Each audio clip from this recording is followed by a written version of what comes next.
Good evening, everyone. Am I audible and visible, guys? Yes. Just write down in the comment section, guys. Am I audible and visible?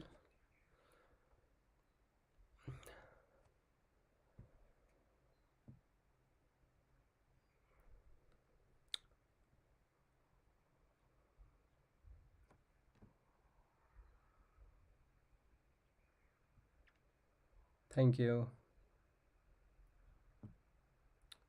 Thank you, guys. Chalo, good evening. So today we're gonna start with the part 2 of the high discussion, guys. I hope the part 1 was yes. I hope the part 1 was understood enough, guys. You have any doubts from the part 1? You guys can just ping me. Ask me the doubts during the session, any single doubt from the part 1. And today we're going to start with the part 2 discussion. So before starting, guys, same procedure, guys. Whatever we did in the part 1, I'll be showing you guys the questions, and followed by that we'll revise whole topic. Okay, all the things, all the possible questions related to that topic. Is it clear, guys? Yes. And meanwhile, guys, be interactive enough. Okay, keep answering, be interactive enough and keep answering, and let's make this session more useful and more interactive. Okay, so let's begin with the further delay, guys. Without any further delay, let's begin with the question number 1. That is a woman presents to the OPD with the complaints of amenorrhea. Okay, so I'll be highlighting the main points, guys. A woman is complaining of amenorrhea for the past 2 years. For the past 2 years, okay, she has a history of the postpartum hemorrhage. So you have a patient coming to you with the complaints of amenorrhea, and she had a history of postpartum hemorrhage and lactation failure. Okay, so the two classical symptoms, amenorrhea and lactation failure. Okay, she complains of appearance of vitiligo like white pads. What is your probable diagnosis? You guys can write down in the comment section your answers, guys. Yes, so what is your probable diagnosis, everyone out there? What will be your probable diagnosis?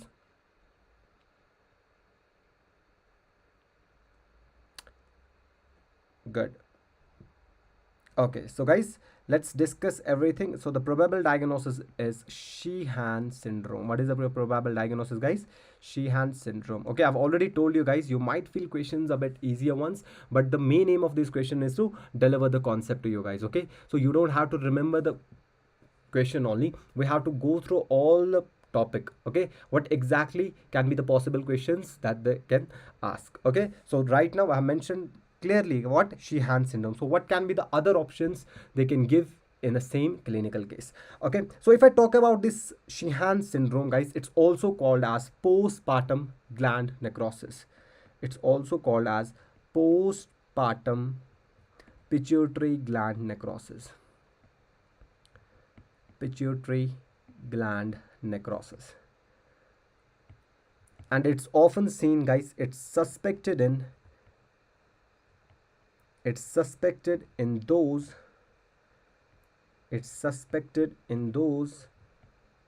who had blood loss after the delivery. Okay, so in an easy way, guys, who had postpartum hemorrhage. So what happens when there is a blood loss, guys? The pituitary gland started having a necrosis over there. Okay, starting to functionless. When the pituitary gland went functionless, what is FSH and LH coming from, guys? We already know that FSH, okay, that LH, prolactin, they all come from, my dear students, from where? They all come from pituitary. Okay, now if necrosis of pituitary will happen, will these hormones come? No, sir, these hormones will not come because there is a necrosis of the pituitary. So what is the function of these hormones? We already know that FSH and LH helps in the production of estrogen and progesterone. And this estrogen and progesterone, what will this estrogen and progesterone do?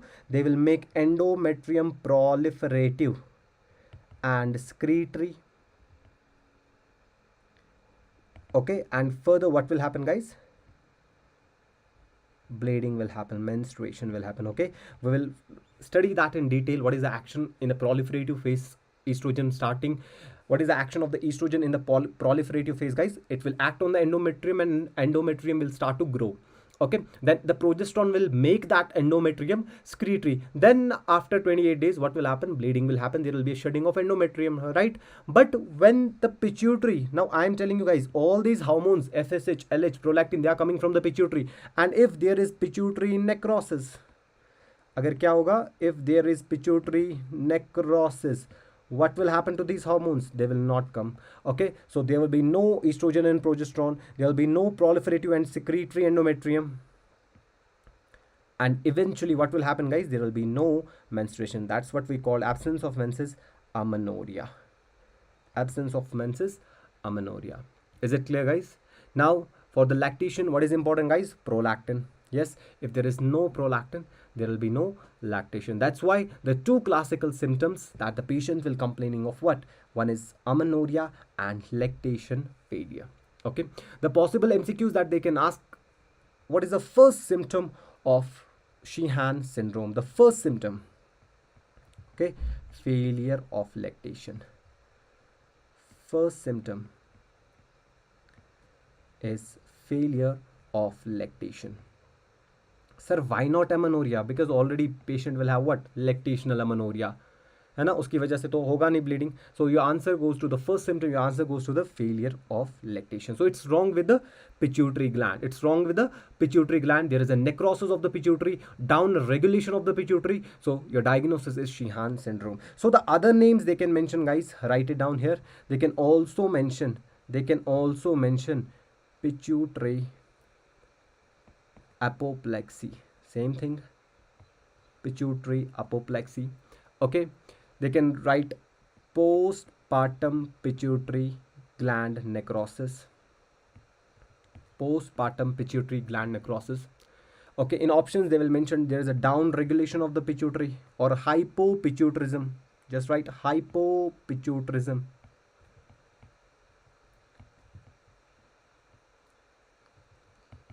Hypopituitarism. So these are all the possible options that they can mention you.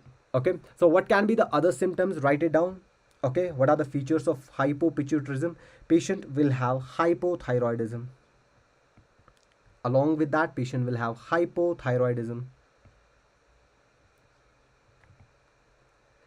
and the patient will have cortisol deficiency. Patient will have hypothyroidism and patient will have what? Cortisol deficiency. And this thing will be depend upon what? Extent of the necrosis. Jitna necrosis hua hoga, that will be, according to that will be the hormonal imbalance in the body, extent of necrosis. Now my dear students, the classical case of what? Sheehan syndrome patient, it usually seen after the blood loss. So blood loss after the delivery is called postpartum hemorrhage. So in OB-GYN, so what you will remember in obstetrics, if the patient is complaining of amenorrhea and lactation failure, you ask that whether she had a history of postpartum hemorrhage. That's the first thing. Whether you will, what you will ask, guys? You had a history of the postpartum hemorrhage. Followed by that, guys, you can suspect other things like hypothyroidism. There can be a cortisol deficiency. You have to ask her, are you feeding a baby properly? So that is the classical diagnosis of Sheehan syndrome. Another options that they can mention with pituitary apoplexy, postpartum pituitary gland necrosis, or hypopituitarism. Is it clear? So what will be your management, guys? Your management will be, what will be your management? Your management will be substitute hormones. You substitute the hormones. And if there is adrenal insufficiency as well, you give glucocorticoids. Is it clear, guys? You give glucocorticoids. Okay, and there on MRI there is a sign called as pituitary ring sign. On MRI there is pituitary ring sign. Is it clear? So this was all about Sheehan syndrome. Okay, ENP I'm writing here means estrogen and progesterone. So don't confuse estrogen and progesterone. So women complaining of amenorrhea and lactational failure, what are you suspecting, guys? You are suspecting it is Sheehan syndrome. Okay, what can be the other symptoms, guys? It's severe syndrome. I will teach you in the syndromes 46XY. Okay, Asherman syndrome, it usually occurs, my dear students, this Asherman syndrome usually occurs after the curettage, okay, or curettage. What happens in a patient who had a history of abortion, followed by that they go on for the curettage, or the patient who had a history of the postpartum hemorrhage, and then these patients have a secondary placenta bits, secondary tissues remaining inside. For that, the management is the curettage, dilatation and curettage, and the complication to that is, guys, there is additions present. Okay, the diagnosis is Asherman syndrome. Okay, the diagnosis is Asherman syndrome. Another name is, there are synechiae presents, okay, additions present, so the another name for this is uterine synechiae. What will be the another name that the examiner can mention, my dear students? They will mention uterine synechiae. Is it clear? So what will be the treatment for the Asherman syndrome? Asherman syndrome में कैसे treat करोगे? So go for the additionalisis. Surgery कर लेंगे additions की. So that will be the treatment for Asherman syndrome. In Asherman syndrome, the examiner will give a history of a what? Curettage. He will give a history that the patient had an abortion, followed by that she went for the curettage. Patient had a history of ectopic pregnancy. Patient had a history of postpartum hemorrhage, secondary postpartum hemorrhage. Why I'm mentioning secondary postpartum hemorrhage? Because the most common cause of secondary postpartum hemorrhage, that is after 24 hours of delivery, is retained placenta bits. It is retained placenta bits. And what will be the management for those retained placenta bits? You go for the curettage, and the complication of that curettage, whether you do in any terms, the complication for that is Asherman syndrome. Is it clear? Then the Stephen-Leventhal syndrome, I've already cleared that in the part 1. The another name for what? Polycystic ovarian syndrome, PCOS. Stephen-Leventhal syndrome with the criteria called as Rotterdam criteria. कौन सा criteria होता है guys? Rotterdam criteria. 3 things will be present in this Rotterdam criteria. What are the 3 things?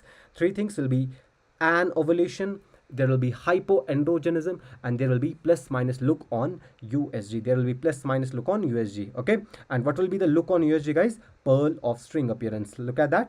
This was the PCOD, guys. Another name is Stephen-Leventhal syndrome. Okay, Rotterdam criteria, 3 things will be there. Okay, what are 3 things? That an ovulation, hyperandrogenism, and plus minus look on USG. Okay, and question there was, hirsutism में treatment क्या दोगे? When the hirsutism is due to the increased androgens, so what you will give? You will give anti-androgens. Okay, followed by that you can give the potassium sparing diuretics, aldactone or spironolactone. You can give 5-alpha reductase inhibitors called finasteride, and you can give cyproton acetate, and cosmetic surgery to decrease the depression. You also use OCPs as well. Is it clear? So all the 4 options are clear, guys. All the 4 things are clear, everyone out there. Asherman, Stephen-Leventhal, please write in the comment section, guys, so we can proceed ahead.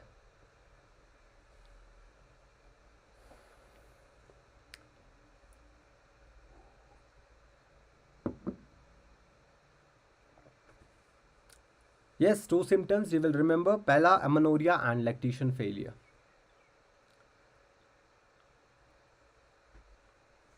Amenorrhea and lactation failure. So that's why when a patient will complain of secondary amenorrhea, okay, sometimes a patient complaining of secondary amenorrhea, what is your first thing? You try to give estrogen. Okay, while managing the secondary amenorrhea cases, guys, if you give student a first what, पहले क्या दोगे? Estrogen दोगे, progesterone दोगे. If after the secondary amenorrhea patient bleed after giving estrogen and progesterone, that means there is something wrong with the hormones. So your classical diagnosis in secondary amenorrhea will be Sheehan syndrome. Now if you are not giving, so one point I will add on here, please make sure that you understand this point. In case of secondary amenorrhea, all these 3 cases, okay, ये तीनों cases क्या होंगे? Secondary amenorrhea, yes or no? Yes, Asherman syndrome, secondary amenorrhea after the abortion. PCOS, secondary amenorrhea can come. Sheehan syndrome, secondary amenorrhea. Now see, in PCOS there is only proliferation of the endometrium. There is no secretory endometrium, and you know who is making this endometrium secretory? Sir, progesterone. So in Stephen-Leventhal or PCOS, जब आप progesterone दोगे, whenever you give progesterone, patient will start bleeding. Your classical diagnosis of PCOS. In Asherman syndrome, even if you substitute hormones, no periods will come, no menses will come. Why? Because in Asherman syndrome there is nothing wrong with the hormones. In Asherman syndrome there is nothing wrong with the hormones. There are additions present, synechiae is present. That's why patient is not having what? menstruation. So treatment over there will be not hormones, there will be a surgical treatment. In Sheehan syndrome, guys, again there is a postpartum pituitary gland necrosis. Hormones are not coming. That's why whenever you substitute hormone, guys, estrogen plus progesterone, when you substitute that, patient will bleed. Sheehan syndrome. In Steven Leventhal syndrome, PCOS, आपको क्या ही जितना देना है, just give only progesterone, patient will start bleeding. And Asherman syndrome, nothing related to the hormones, it's all because of the addition. So you go with the addition and the patient will bleed. Is it clear, guys? So one question, guys, I try to tell you about all about these concepts, whatever the possible outcomes, whatever the possible questions can be asked. So I think this much is enough for this topic. Is it clear? Can we go ahead? Did you understand that? Estrogen, progesterone काम पे देंगे. Estrogen का काम क्या होता है? What is the action of estrogen on the endometrium? It makes the endometrium proliferative. Okay. What is the action of the progesterone on the endometrium? It makes the endometrium secretory. Now, unless and until progesterone will not come, what will happen? Endometrium will not be secretory. है ना? Ovulation भी नहीं होता है. That's why in PCOD patient is having irregular cycles. She's bleeding after what? 2 months, 3 months. What is the reason of that bleeding? So that is an ischemic withdrawal. I've already mentioned that is a ischemic withdrawal. In normal menses, progesterone withdrawal. That's why in PCOD patients, whenever we give progesterone, what is happening? Patient is bleeding. So after administration of the progesterone, patient is bleeding, PCOD. But in Sheehan syndrome, it's wrong hole with the FSH and LH. That means estrogen and progesterone. So that's why in Sheehan syndrome, we give both estrogen and progesterone. We give both estrogen and progesterone. Chalo guys, it's too much for this topic. Let's go with another topic. Okay. Now, a 30-year-old woman presents to your OPD with the complaints of foul smelling discharge. So whenever the foul smelling discharge is there, you are suspecting, guys, infection. Infection में क्या? Vaginitis. Okay. Past 3 weeks. On examination, the discharge is thin greenish white. Remember, greenish yellow, greenish white, and a fishy odor. So 2 hints are there, guys. It's greenish white and it's fishy odor. Okay. On addition of 10% of KOH. What is the most likely cause? So what is your diagnosis, guys? Write down your diagnosis first. Fishy odor with a greenish white. What will be your diagnosis, my dear students? Everyone out there, what will be your diagnosis?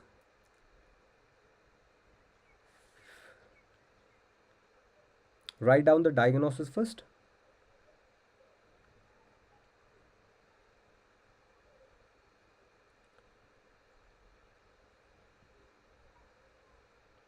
Yes, everyone. What will be your diagnosis?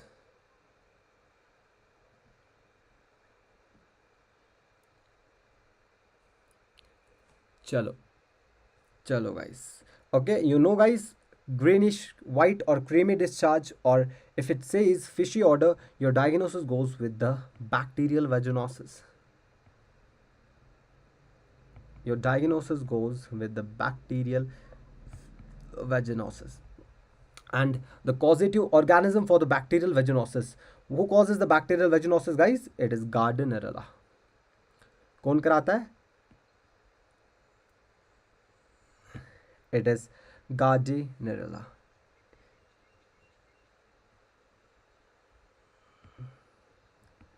Is it clear, guys? Now let me explain the whole question to you guys. So all those who are saying trichomonas, I will rule out the trichomonas as well.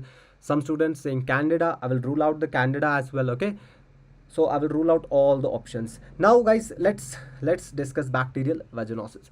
So most common vaginites, first of all, it's the most common vaginites. Okay, bacterial vaginosis. Remember, my dear students, the criteria for bacterial vaginosis, it's called as Amsel's criteria. What is the criteria for bacterial vaginosis? We have Amsel's criteria. Amsel's criteria says out of 4, 3 should be present. Okay, out of 4, 3 should be present. What are these 4 things, guys? We have clue cells, we have fishy odor, we have creamy discharge,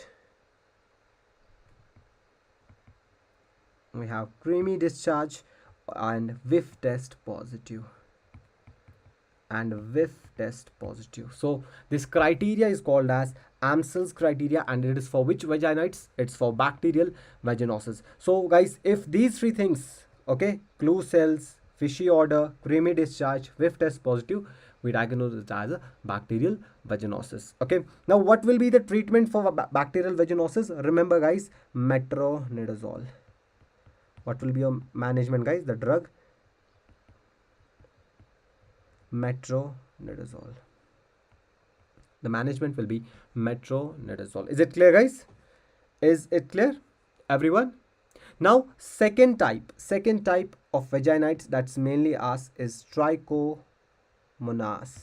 Okay, it's trichomonas or trichomoniasis caused by Trichomonas vaginalis. Trichomonas vaginalis. Okay, let me explain one side bacterial vaginosis and another side I will explain what? Okay, Trichomonas vaginalis. What are the peculiar findings in this guys? There may be clue cells or whiff test positive. It may show clue cells or whiff test positive. Whiff test positive. Due to the continuous itching guys, there is a classical type of vagina called as strawberry vagina. Okay, strawberry vagina. Or the another thing guys, it's also called colpitis macularis. क्या बोलते हैं दूसरा नाम? Colpitis macularis. Okay, due to the increased itching, okay, there is a strawberry shaped vagina called as colpitis macularis or strawberry vagina. Chalo. And one more thing, very important thing about the Trichomonas vaginalis, this was asked in this exam. Partner is treated as well. What is the answer guys? You have to remember, partner is treated as well. Partner is treated as well.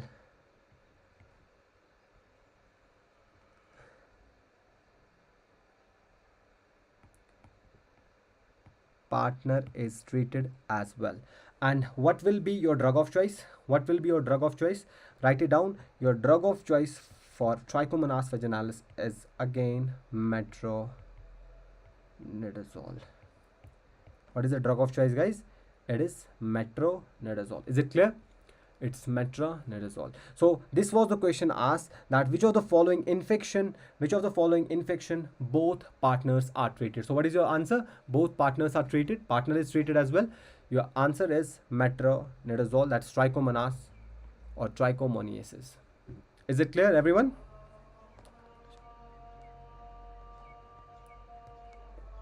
Chalo guys. Yes. Now the next one guys, candidiasis. Write it down guys, candidiasis. I will write it here guys. Discharge. One more thing I'll write here, discharge. Okay, what is the color of discharge? Discharge is greenish yellow. It's greenish yellow. Or we have frothy discharge.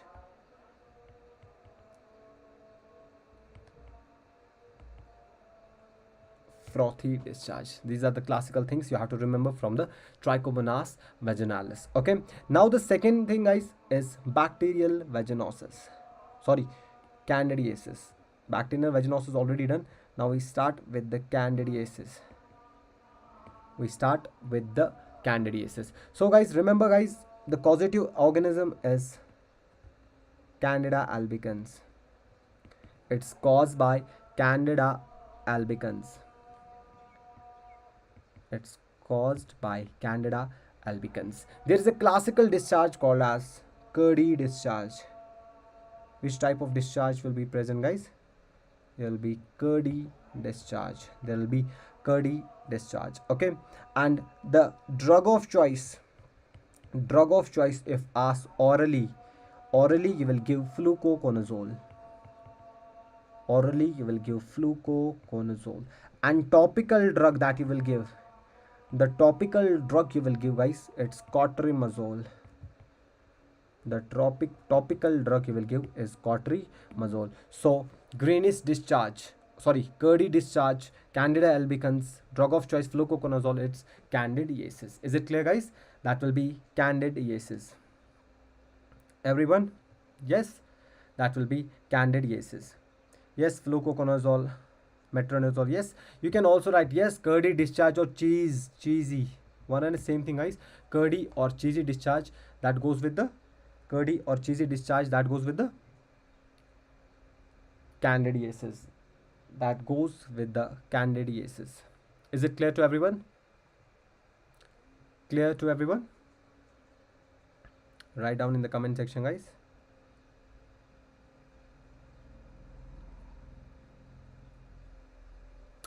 Yes. So it was all about, what is the answer here now? Yes, no need, partner mainly in the trichomoniasis. Okay, so what will be the answer now, guys? Fishy order with a greenish white, discharge. What will be the answer? Write down in the comment section, everyone. What will be your answer? Write down in the comment section, guys. What will be your answer?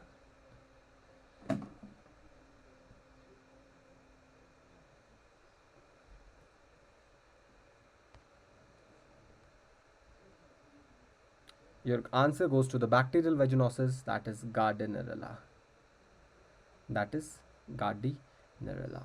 Is it clear, guys? It's a very important chapter, guys. It's a very important chapter because very important topic, because most of the time this question has been asked, and this time two questions. One was from the Amsel's criteria, bacterial vaginosis, and second one was from the trichomonas. Okay, now my question to you. Now if you have studied in the PSM, Suraksha clinic.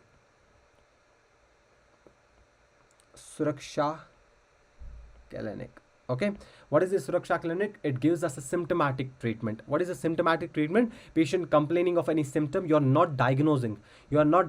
Based upon symptoms, you are giving a treatment. Syndromic approach of the treatment. So we have particularly different color of kits. You have yellow, red, blue, white, gray, green, black, and which kit you will prescribe to the patient having vaginal discharge? Which kit you will prescribe to the patient having a vaginal discharge? बता दो कौन सा kit दोगे? Which kit, guys? Which kit you will give to the patient having a vaginal discharge? Doesn't matter it is bacterial vaginosis, doesn't matter it is candidiasis or trichomonas.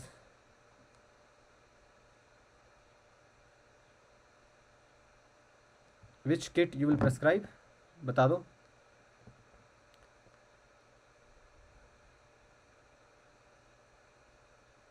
Very good.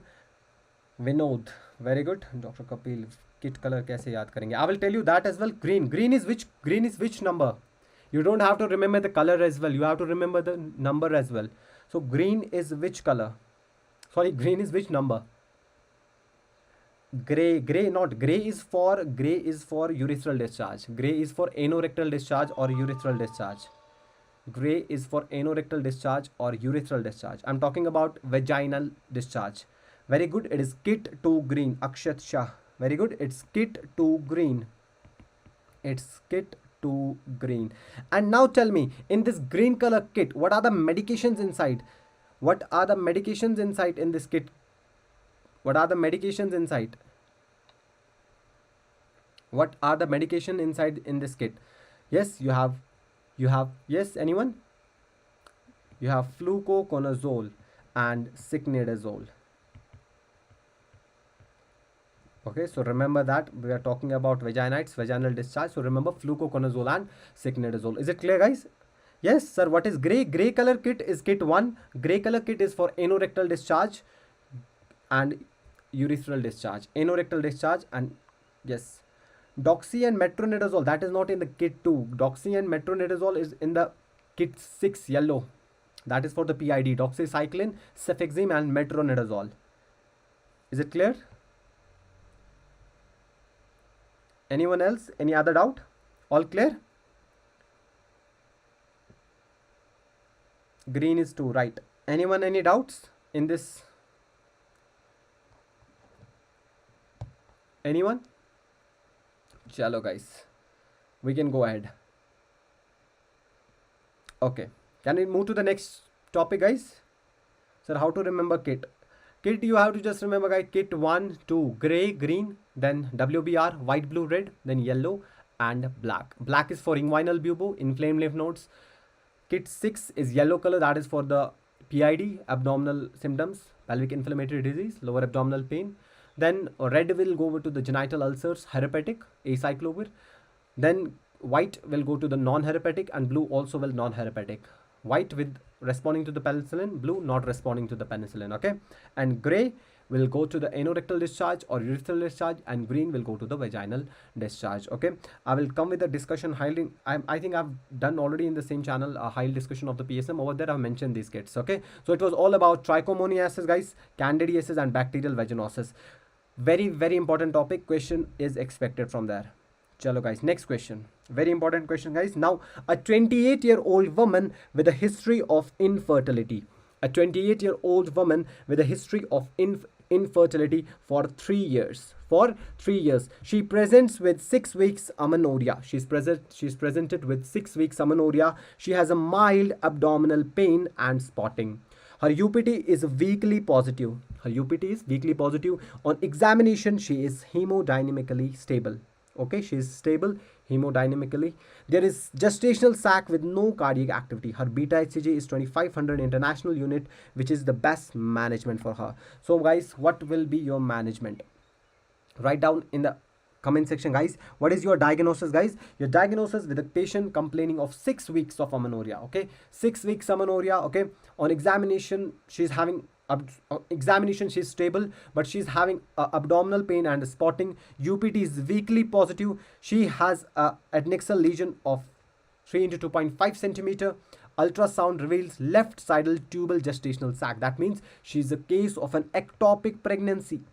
She's a case of an ectopic pregnancy because already, guys, USG has revealed that it's in the left-sided tube. It's a tubal pregnancy. Is it clear, guys? With no cardiac activity. So the beta HCG is given, guys. The size is given. What will be your management? What will be your management? What will be your best management?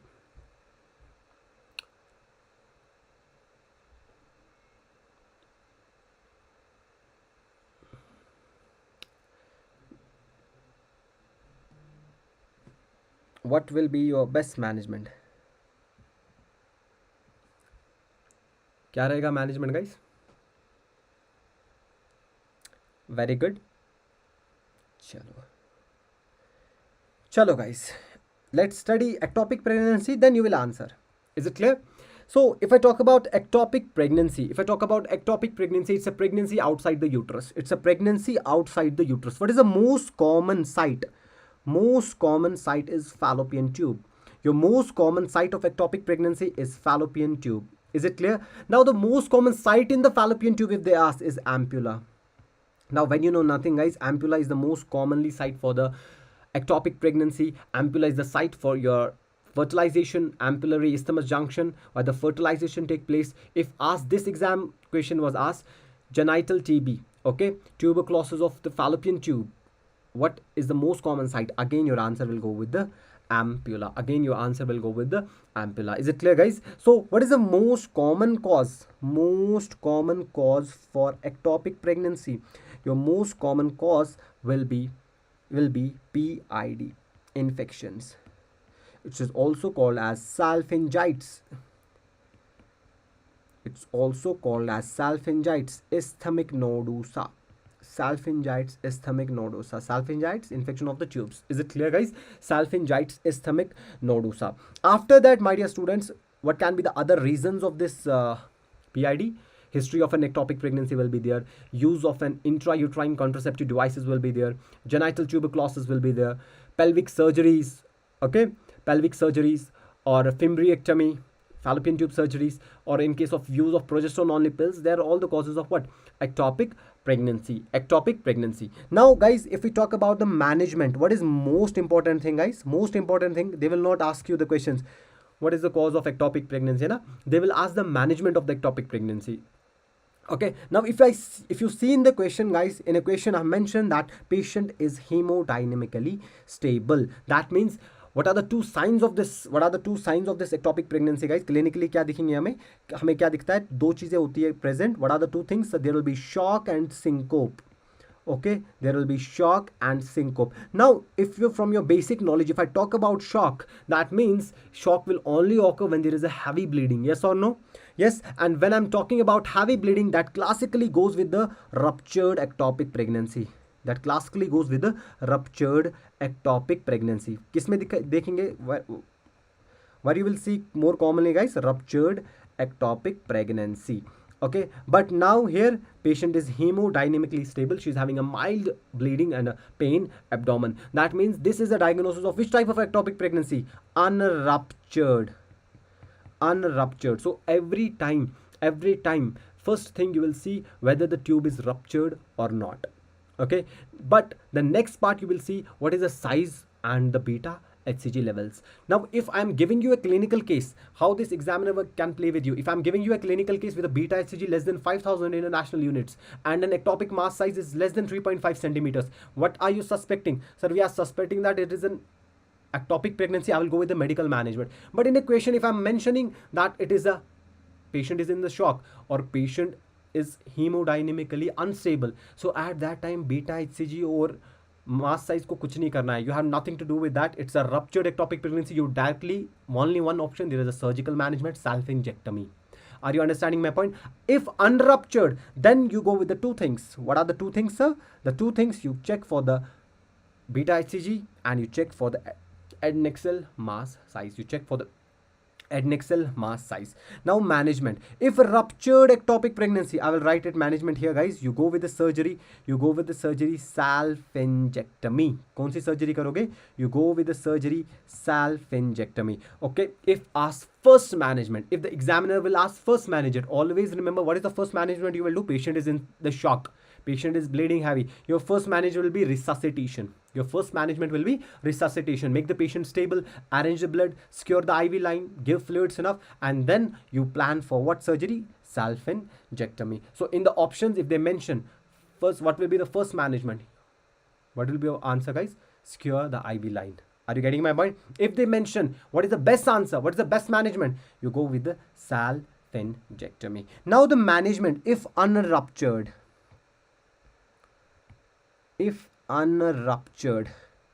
there will be two scenarios.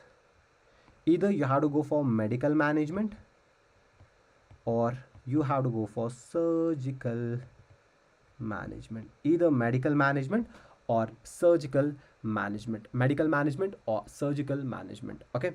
Medical management, when you will choose the medical management, guys, so when the size of an ectopic is less than 3.5 centimeter and beta HCG units are less than 5 international units.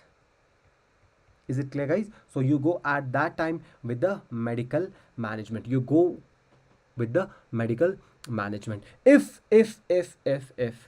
drugs that have been used in the medical management, number one will be methotrexate. Your first option, methotrexate. Okay, methotrexate is a which class of drug? Can anyone of you tell me, guys, in the comment section faster? Methotrexate is a which class of drug? Methotrexate is a which class of drug?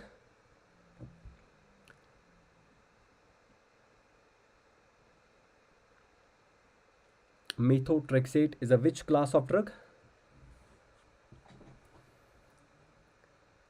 It's a DMARD. Okay, what is the mechanism of action, guys, from the pharmacological point of view?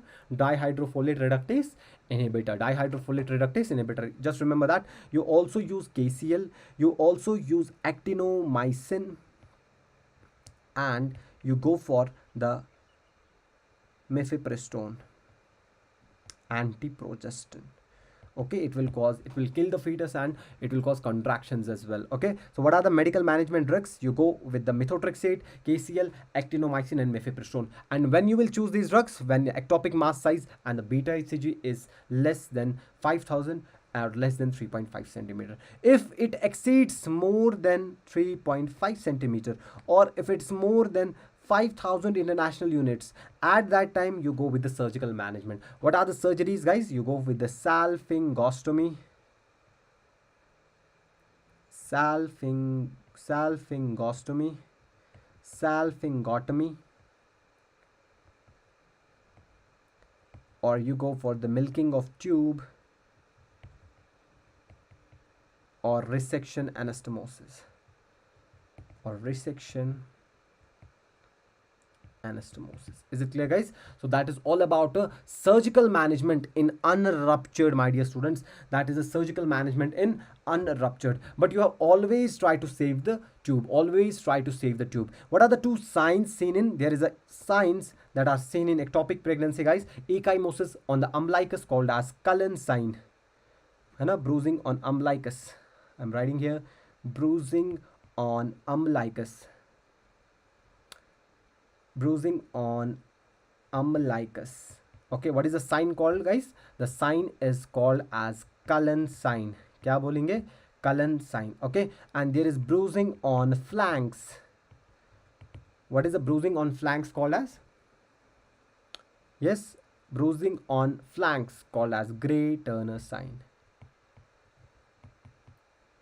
Called as Gray-Turner sign. These two signs, my dear students, they are also seen in acute pancreatitis. Pancreatitis में भी दिखते हैं, but in pancreatitis we have other signs as well, like Bryant sign, Fox sign, ecchymosis on the inguinal region, ecchymosis on the scrotal region. Okay, so other bruising signs in pancreatitis are seen as well, like Cullen sign, Gray-Turner sign, Bryant sign, Fox sign. Okay, but here you will remember, guys, two signs, Cullen sign and Gray-Turner sign.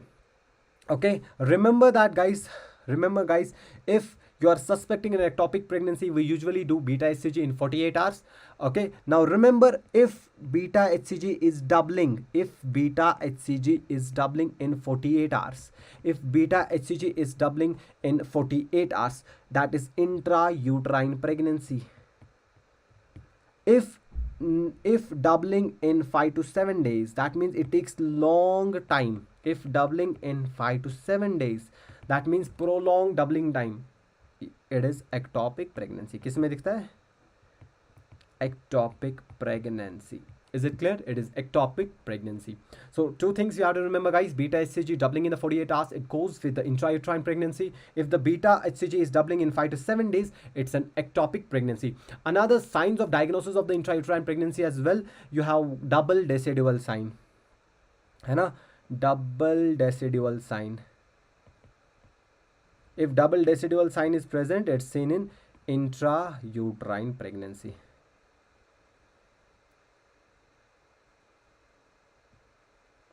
Intrauterine pregnancy. This double decidual sign किस किस से बनती है? Parietalis and capsularis. Parietalis and capsularis. It is clear, guys? Parietalis and capsularis. Everyone, all clear, guys, about this ectopic pregnancy?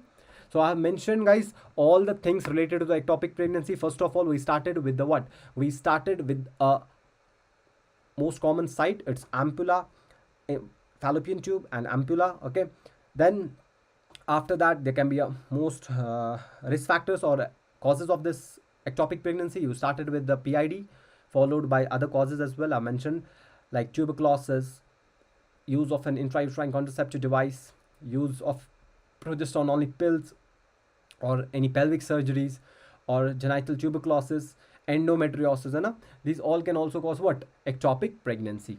Now one more point after that is, what will be the management presentation of the patient? How will classical symptoms will be pain, abdomen and bleeding. Okay, any question in the obstetrics, always patient will complain of what? Pain, abdomen and bleeding. है ना? Abortion में भी ऐसा ही आएगा, pain, abdomen and bleeding. But the other features as well in the ectopic pregnancy, you have to remember that it usually occurs 6 to 8 weeks.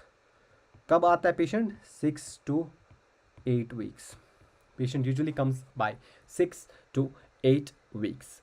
Okay, and followed by that, you will do the beta HCG again. Okay, beta HCG, if you are not suspecting, if there is gestational sac is there, but you are not suspecting it, neither in the tube at 5 weeks or 6 weeks, neither in the tube nor in the uterus.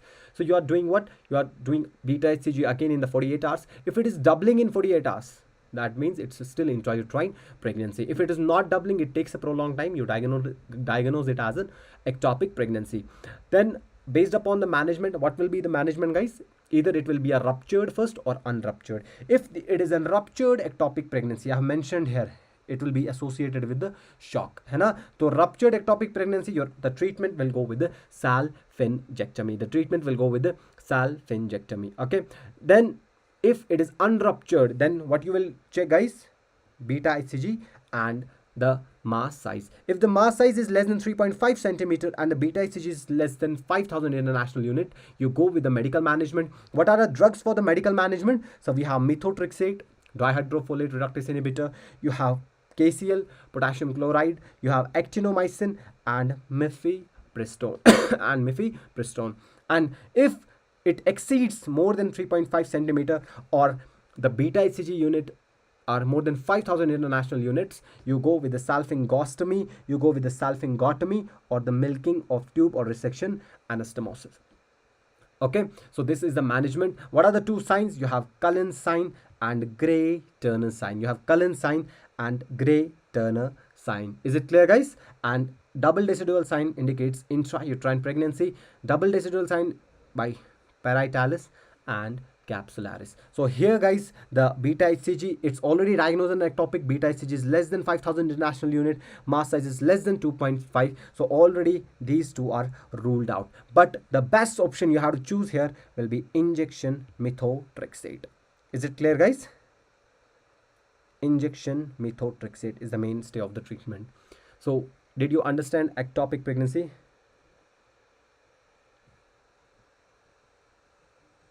Yes. Ampulla. What is the site of a tubal block in TB? Again, ampulla. Most common site, I mean, ampulla is involved always. Chalo, guys. All clear? Write down in the comment section, guys. Ectopic pregnancy is clear? Everyone out there, ectopic pregnancy clear?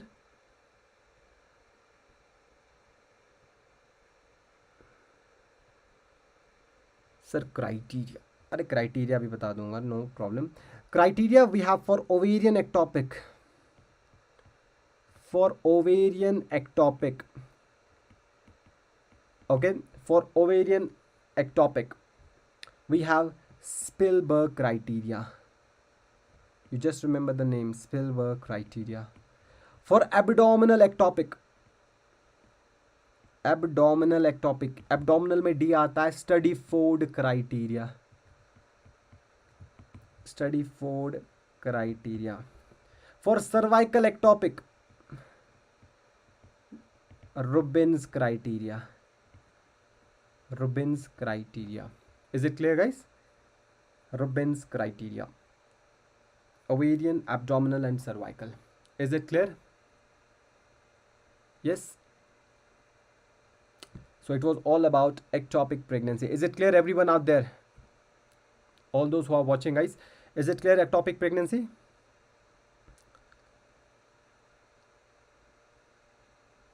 Chalo, guys. Let's move to the next question. Let's move to the next question. So indication of cesarean hysterectomy or all except. What is your answer? Except. You have to answer except. You have to answer except.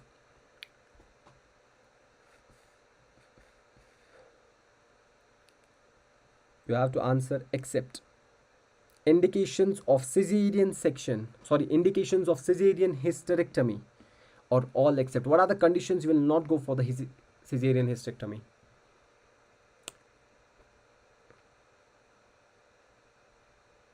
Yes, write down in the comment section, guys. We have discussed in HILD topic 1. HILD part 1, we have discussed this.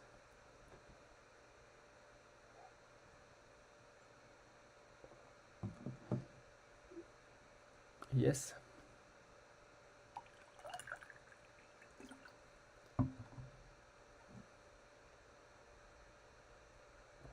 C, atonic uterus. C maybe Shubham Sharma, Akshat Shah. C maybe faces. B. Okay, more answers, guys. Come on. Keep answering. Be interactive enough. If you'll make mistakes, I'll correct you. Now, if you'll just watch and listen, फिर मज़ा कैसे आएगा? Chalo, guys, let me discuss with this. So let's rule out the options one by one. Let's rule out these options one by one. So first is placenta accreta.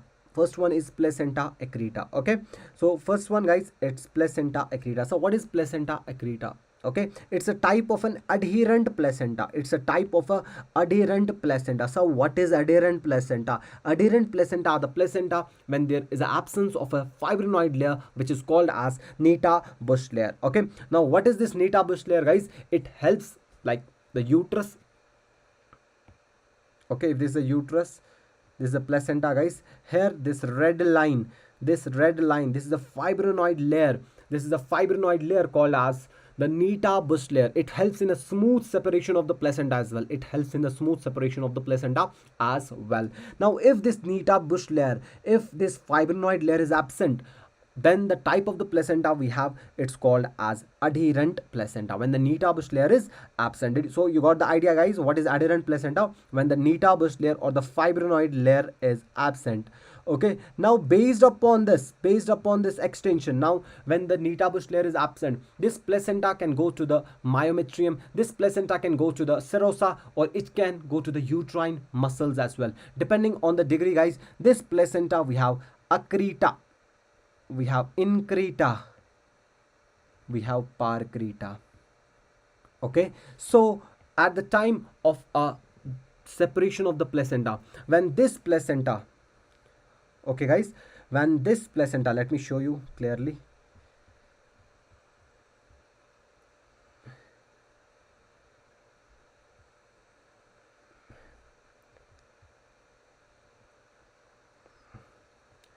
From the diagram I will discuss.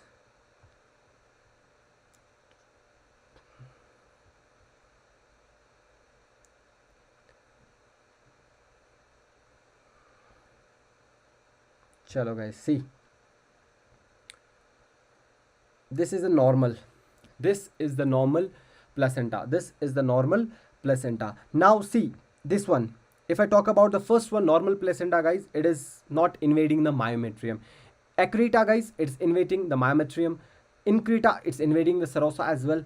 Parcreta guys, it's going deeper into the uterine muscle. So at the time of the delivery, when I will deliver the patient guys, when I'll deliver the baby, now I will try to remove the placenta. What will happen? It will be very difficult to take the parcreta. Yes, it will cause a very high amount of bleeding. Number one, it can cause uterine inversion as well.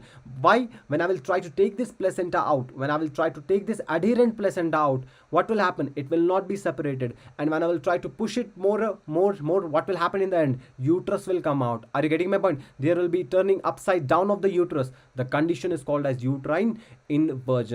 Okay, so depending upon the degree of the adherent placenta, it can be accreta, increta and parcreta. So which of the following will be more difficult? Sir, parcreta will be more difficult. Why? It is invading the uterine muscle as well. Okay, it's going beyond that. So what will happen now? What will be the classical treatment for that guys? In such cases, when it's not, placenta is not separated, we go for the obstetric hysterectomy. Okay, so we go for what guys? What is the management? I've mentioned in the classical workbook guys.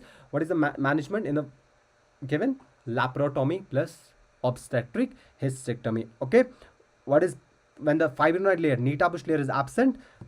We call it as absence of layer, we call it as adherent placenta. So first one, it's clear guys. Pehla wala is clear, placenta accreta. Why we are going for what? We are going for obstetric hysterectomy? Yes, because sometimes this placenta, it is going beyond the uterine muscle. It's going beyond the uterine, sorry, it's going to the uterine muscle. So it's very difficult to do the separation of the placenta. For that, what is the management guys? Obstetric hysterectomy. Obstetric hysterectomy. Okay, we are not going in a detailed, clear-cut shot. We just need to solve the MCQ, है ना? उतना ही याद रखो. We don't have to write full big answers, guys. We need to pass the exam. So just remember, adherent placenta, neta bush layer is absent. Okay, neta bush layer is absent, guys. It can be accreta, increta, parcreta, and management is obstetric hysterectomy. And when you are not able to take this placenta out, sometimes what happen? Uterus is coming out. Are you getting my point? There is a turning upside down of the uterus. Such a condition is called as uterine inversion. Such a condition is called as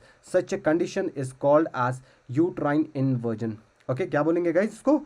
Uterine inversion. See the classical picture of a uterine inversion I'm mentioning. See, This is the uterine inversion, when the uterus is coming out due to the adherent placenta. When the uterus is coming out due to the adherent placenta. Is it clear, guys? So remember, guys, I mentioned as the causes, it's badly adherent placenta. In the causes I mentioned, it is due to the badly adherent placenta. Chalo. Next thing is atonic uterus. Okay, I've already mentioned, guys, atonic uterus is the cause of postpartum hemorrhage. What do I mean by atonic uterus, sir? It means when there is a over distension of the uterus. Okay, large uterus.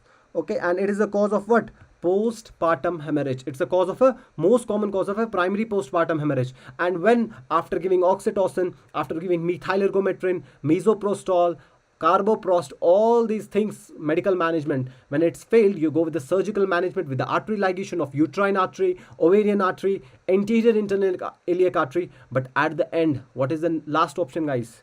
So we go with the atonic, we go with the hysterectomy. If you remember, guys, the same slide I mentioned, the part 1 first question, when I mentioned, guys, the at the end, what will be your treatment at the end? At the end, sir, the last option is hysterectomy. I have mentioned atonic uterus, guys. See, atonic uterus, I have mentioned over distension of the uterus, large uterus, and in the PPH, the last option is hysterectomy when the bleeding is not stopped. Okay, so option number 2 is clear, guys. When we have an atonic uterus, we have an over distension of the uterus, such as twin pregnancy, polyhydramnios, macrosomic baby. So the last option we have is hysterectomy. Okay, after that, guys, the next option that is given here is ruptured uterus. Okay, when there's a rupture of the uterus, again you go with what? Uterus is ruptured, patient is having a pain abdomen, tender uterus, option is hysterectomy. So uterus is ruptured, you go with the hysterectomy. Now what will be your answer, guys? When you rule out these all options, what will be the answer? Sir, Covillere uterus. Now let's discuss what exactly is this Covillere uterus. Is it clear, guys? Did you understand? Did you rule out all the things? Write down in the comment section, guys. Placenta accreta भी बता दिया मैंने. What exactly is this placenta accreta? Atonic uterus, large uterus, PPH, last option, ruptured uterus, hysterectomy, you have to go. Is it clear, guys? Yes. Rupture uterus, classical case will come. Okay, pain abdomen, vaginal bleeding. Okay, painful bleeding, pain abdomen, and fetal parts can be felt in the rupture uterus. If the question mentions the fetal parts are not felt, you go with the Covillere uterus. Chalo, is it clear, guys? Bata do everyone in the comment section. Is it clear, guys? Now let's discuss the Covillere uterus. Now, sir, what is exactly this Covillere uterus? Now let me discuss what exactly is this Covillere uterus. See, guys, this is a Covillere uterus. ये क्या है हमारा? Covillere uterus. Okay, it's also called as bruised uterus. It's also called as bruised uterus, and it's a classically seen in which condition, guys? Abruptio placenta. It's a classical scene in abruptio placenta. Now, how do you remember, guys? In what condition will have a bruise? When a patient is having trauma. ठीक है, तो write it down, abruptio placenta. Okay, what is the cause of abruptio placenta, guys? It's trauma and pregnancy induced hypertension. It's trauma and pregnancy induced hypertension. So what is abruptio placenta exactly? Now see, abruptio means sudden. Okay, it's a sudden or premature separation of the placenta. Okay, sudden or premature separation of the placenta. And what can be the reason? So trauma and pregnancy induced hypertension. That's why we have a patient having a bruised uterus, okay, called as Covillere uterus. Now, sir, what will be the presentation? Now let me tell you everything about an abruptio placenta. Now what will be the presentation of the patient? Now patient will complaining of pain, bleeding PV. Patient will have a bleeding per vaginal, patient will have pain, and tenderness will be there, tender uterus will be there. Okay, and remember that fetal parts cannot be felt. Fetal parts cannot be felt. if same condition, pain, bleeding, PV, tenderness, and fetal parts can be felt. If the question mentions that fetal parts can be felt, you go with the rupture of uterus. क्या answer करोगे guys? You go with the answer of rupture of uterus. Why? Because in rupture of uterus, what will happen? Fetal parts can be felt. Okay, fetal parts can be felt. Okay, there is no picture, I will show you the picture as well. Now why in rupture of uterus fetal parts can be felt? Because the ruptured, when there is a rupture of all the layers of this uterus, the fetal feet can be coming out from the ruptured area, and you can easily feel those fetal parts. Okay, but in case of abruption guys, it's only inside the uterus. Okay, so that's why fetal parts can not be felt. Okay, sometimes it can be, there will be also one term, uterine dehiscence. Dehiscence means there are rupture of uterus is ruptured, but even some layers are intact sometimes. Okay, that condition is called as uterine dehiscence. Chalo guys, first let's understand the abruptio placenta. So what will be the management? Okay, what will be the management? So the management of abruptio placenta. What is an abruptio placenta? It's a type of an antepartum hemorrhage. I've told you guys before in the first high discussion part 1. I've already discussed that there are two types of obstetric hemorrhage. One is postpartum hemorrhage, another is antepartum hemorrhage. What is antepartum hemorrhage? When the bleeding occurs 28 weeks onwards. Okay, 28 weeks onwards till the delivery. It's called as antepartum hemorrhage. It can be placenta previa, it can be vasa previa, or it can be abruptio placenta. If I talk about the next term guys, postpartum hemorrhage, that occurs after the delivery. Now this abruptio placenta, how you will manage this patient guys? Remember, we always go for normal vaginal delivery, except in some cases. First, how we'll go for the normal vaginal delivery guys? See, in case of a placenta previa, what was happening guys? Os was covered with the placenta. But in abruptio placenta, placenta is at its own place. Are you getting my point? It's not low lying, it's not covering the os. So the door is open. But to take this baby out, to deliver this baby with a normal vaginal delivery, what do we need? We need contractions. Okay, we need contractions. But right now, when the patient is having a sudden trauma, there are no contractions present. When there are no contractions present, okay, zero contractions present, and you try to induce the contractions, such a condition is called as such a process is called as induction of labor. Now you start to inducing the labor. Okay, and here in case of an abruptio placenta, there are different ways of inducing the labor. Here we go with a artificial rupture of membranes. We'll go with the artificial rupture of membranes. Now what exactly will do? What exactly will this ARM will do guys? What exactly will this ARM will do? It will release prostaglandins.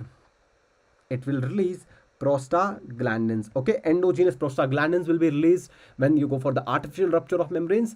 So what will happen? The induction of labor will happen. Okay, there will be contractions, and we deliver the baby, and we can deliver the baby. Are you getting my point? But if fetal heart rate is less than 100, okay, and fetal scalp pH is less than 7.2, then you go with the cesarean section. तो क्या करोगे guys? Cesarean section. Now I will tell you the question, how the question will ask from the abruptio placenta. Number one thing guys, you will be given that a patient is complaining of painful vaginal bleeding and tender uterus. Painful vaginal bleeding and tender uterus. Diagnosis of abruptio placenta is there. Okay, even if they will not mention abruptio placenta, they will mention patient had a history of pregnancy induced hypertension, and hypertension right now they will give. Are you getting my point? So PIH or trauma along with painful vaginal bleeding, you are suspecting abruptio placenta. Fetal parts cannot be felt. What will be your management? Your answer will go normal vaginal delivery with artificial rupture of membranes. Now what will this artificial rupture of membranes do guys? They will release prostaglandin, and they will further induce the labor. Okay, induction of labor. Okay, There's a one more concept of augmentation of the labor. What is augmentation of the labor? So augmentation of the labor means when the labor needs enhancement, when the contractions are not adequate, they need an enhancement, you try to increase those contractions. Such a process is called as augmentation of labor. क्या बोलेंगे उसको? AOL, augmentation of labor. But right now, are there current presentations, are there contractions present currently? No sir, it was all sudden. That's why it's called as abruptio placenta, abruption, sudden. Are you getting my point? So that's why we go for the induction of labor, because the examiner can mention normal vaginal delivery with artificial rupture of membranes, or he will mention IOL, induction of labor. What will be your option? IOL, AOL, cesarean section. Okay, so add that. The other way, if he will ask the question, you mark induction of labor. Are you getting my point? Then how do you induce the labor, guys? Here in abruptio placenta, we go for the artificial rupture of membranes. Once we rupture these membranes, they will release the endogenous prostaglandin. They will induce the contractions, and the baby will be delivered. Give oxytocin, guys. Follow the AMT cell criteria. Give oxytocin, give methyl ergometrin, and take out the baby. Is it clear? But if the fetal heart rate is less than 100, then cesarean section, or the fetal scalp pH is 7.2, we have to go for cesarean section. Is it clear? Okay, is it clear? Then we have a two types. We have a two types of abruptio placenta. We have a two types of abruption placenta. Okay, we have two types. What are the two types? Remember, one, it is concealed, and another one, it's revealed. Okay, concealed and revealed. In concealed, guys, bleeding is not coming out because it's in between the membranes, but in revealed type of abruptio placenta, bleeding is coming out. Okay guys, bleeding हो रही होती है. There is a bleeding present. I'll show you the picture, guys.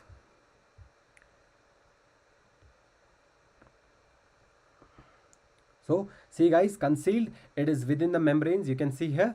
So it's called a concealed abruption. But in case of a revealed one, guys, bleeding is coming out. So the most common type of what? Most common type of abruptio placenta is revealed one. Are you getting my point? I've already mentioned, guys, it's trauma and increased blood pressure, painful vaginal bleeding, guys, associated with PIH. Okay, it's a premature separation of the normally implanted placenta.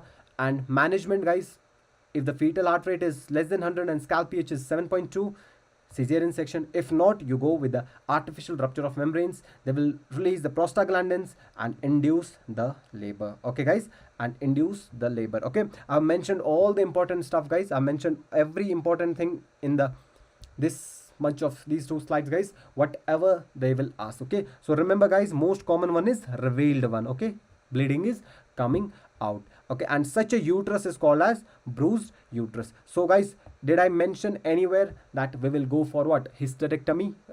Answer in the comment section. Anywhere I mentioned you go for the hysterectomy in abruptio placenta? No sir. So the answer here is, in case of a cochlear uterus which is seen in abruptio placenta, we don't go for what? We don't go for hysterectomy. Why? To take the uterus out. Okay, first save the baby, take the baby out, then it's fine. Is it clear, everyone? Is this clear? All of you over there in the comment section, please write it down. Atonic uterus भी मैंने समझा दिया, guys. Atonic uterus seen in PPH, है ना? Over distension of the uterus due to the large uterus in case of a polyhydramnios, twin pregnancy, and chorioamnionites as well, macrosomic baby as well. Chalo. Anything else, guys?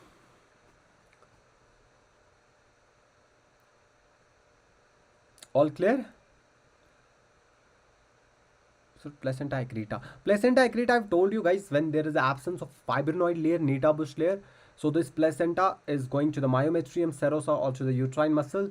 Such a type of placenta is called as adherent placenta. And what is this adherent placenta, guys? The fibrinoid layer is absent. It can be, depending upon the degree of the extension, it can be increta, accreta, and parcreta. How do you manage this? You go for the obstetric hysterectomy. But sometimes increta and accreta, they are removed manually. Are you getting my point? You don't have to go for obstetric hysterectomy. Why? Because the placenta is not extending up to the uterine muscle. So eventually they come out. But in case of parcreta, it causes more complications, more bleeding. It can cause uterine inversion as well. So the treatment at that time will be obstetric hysterectomy. Is it clear, guys? Chalo. All clear? Write down in the comment section, everyone. All clear?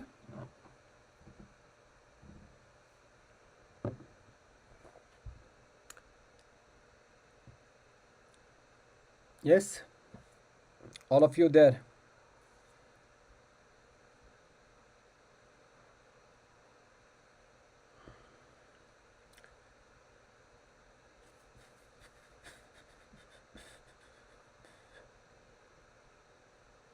Anyone, any doubts? You guys can write in the comment section faster. But yes, you remember this much, guys. Related to the abruptio placenta, it's more than enough. It's more than enough. ठीक है ना? And mainly focus on the management. Management is very important. So you never go for cesarean section in abruptio unless there is a fetal heart rate less than 100 and the fetal scalp pitch less than 7.2. Chalo guys, good. Next question. Next question. A 32-year woman presents with a primary infertility. Okay, primary infertility. She has been trying to conceive over a year with unprotected intercourse, but has not been successful on the further evaluation. Okay, her cycles are regular with a moderate flow, having a mild dysmenorrhea. Okay, semen analysis is normal. A tubal patency is ordered. Which of the following tests will be most appropriate in this scenario? So guys, what will be your diagnosis first? The patient is having the primary, it's a primary infertility. So what is the case, guys? It's a primary infertility case. So how will you manage the patient? So let's discuss whole chapter of infertility. So what is the most, sorry, so let's write it first of all. What is infertility, guys? Write it down. Infertility means when the couple is not able to conceive for more than 12 months. So what is your criteria, guys? It should be more than 12 months. What is your criteria, guys? It should be more than 12 months. Okay, if they are not able to conceive more than 12 months with unprotected intercourse, you termed it as what? Infertility.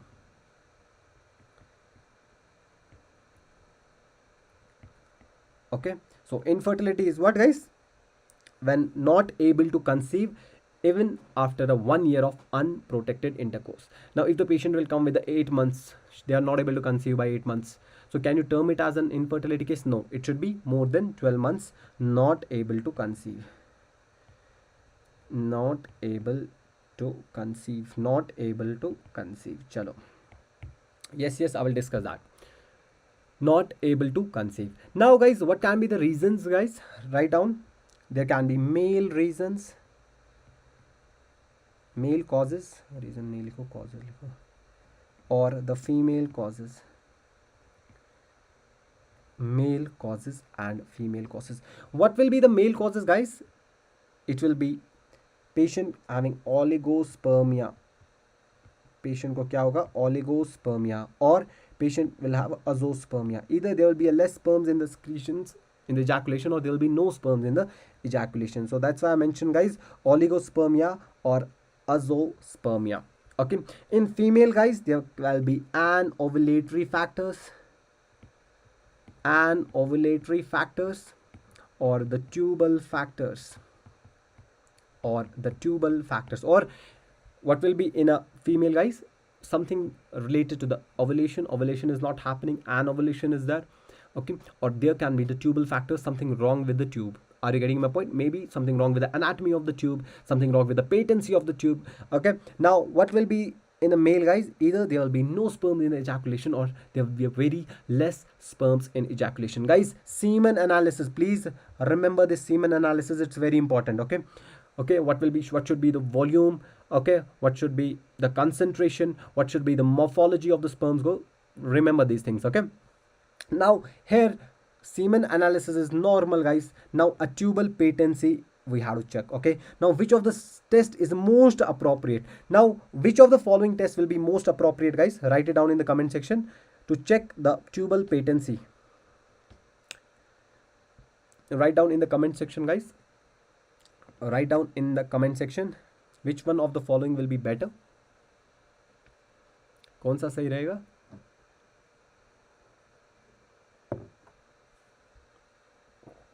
Dr. A.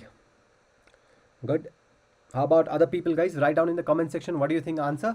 Hysterosalpingography, HSG, laparoscopy with chrome perturbation, saline infusion sonography, or chlamydia trachomatis antibody testing.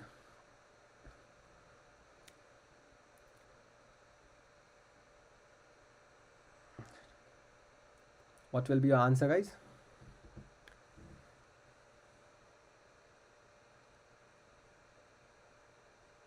Very good. All of you are right, guys. It's hysterosalpingography. Very good.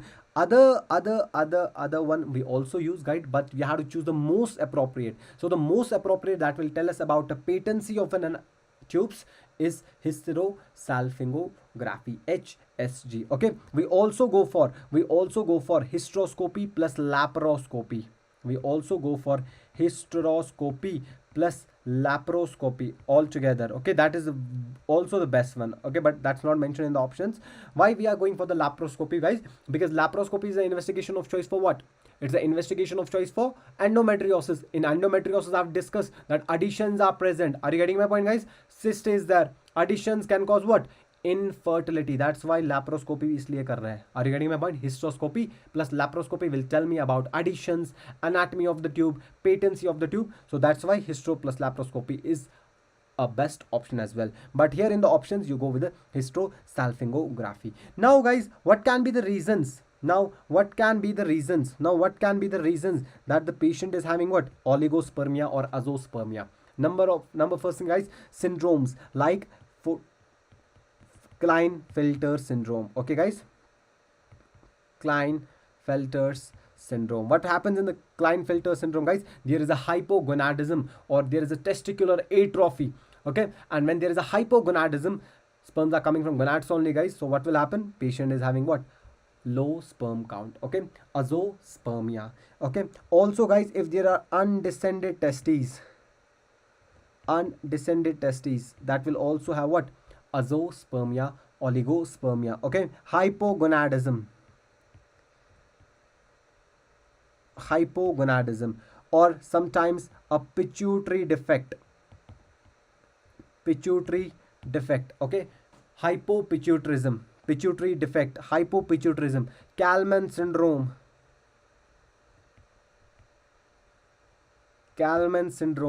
okay, or surgeries like orchidopexy, any surgery like orchidopexy, such surgeries, these or the varicocele bag of worms, are related to testes. Hydrocele surgery like Jabolis procedure, herniottomy. So these all can cause what? Oligospermia or azoospermia. Okay, undescended testes, what will happen, guys, when the testes are not descend down? Why? Because when the testes are descend down, the scrotum will maintain the temperature. Are you getting my point? But when they will remain inside, temperature will be high. There will be no spermatogenesis, no sperms. So that's why patient can have a oligospermia or azoospermia. Something wrong with the pituitary, guys. Okay, pituitary defect, Kalman syndrome, orchidopexy like surgeries, or varicocelectomy surgery, or hydrocele surgery, such all things will predispose to what? Oligospermia and azoospermia. For that, guys, I've also already told you, remember the semen analysis as well. Are you getting my point? Remember the semen analysis as well. I will mention here semen analysis. And this time it was a question asked that out of which of the following, guys, is changed as per the WHO 2020 revised semen analysis values. So you have to remember that as well. Chalo dekho, guys. Okay, you can see here semen volume should be 1.4 ml now as per 2020. Sperm concentration should be 16 million per ml. Mortality should be 42% and morphology should be 4%. Before that, guys, the change that have been there, guys, in case of a sperm concentration, it was 15 million before, but now it's 16 million. Volume was 1.5 ml, now it's 1.4.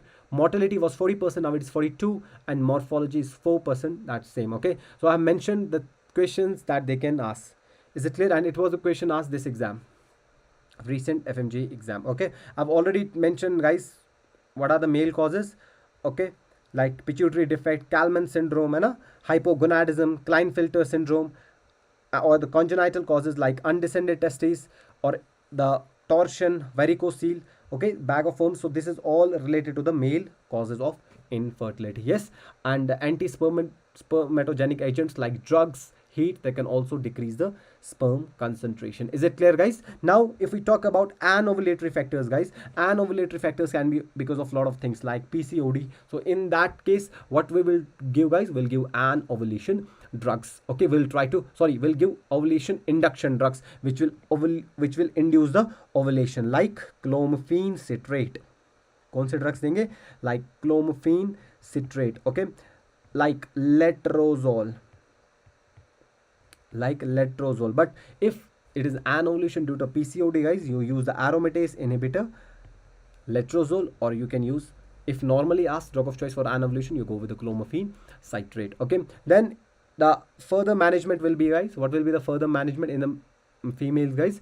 If no options left, you go with the in vitro fertilization, IVF. In IVF में क्या करोगे, guys? You first stimulate the follicles so that more follicles will be recruited, stimulation therapy with the injection of FSH, and on the 14th day, IVF, I'm telling you, guys, on the 14th day, what you will do on the 14th day under the general anesthesia, take these oocytes, best oocytes, then fertilize them in a tube and place the tube with the help of a cannula inside. Are you getting my point? Implant the embryo. That is IVF. And sometime overstimulation will cause a syndrome called as ovarian hyperstimulation syndrome.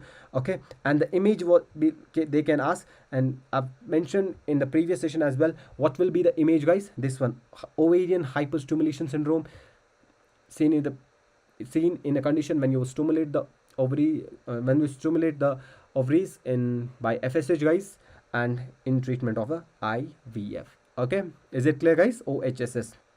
Don't confuse this image with this one. Okay, this is ring of pearl appearance or necklace appearance seen in the PCOD, and this one, guys, it is OHSS, ovarian hyperstimulation syndrome. Okay, in a clinical case they will mention IVF history.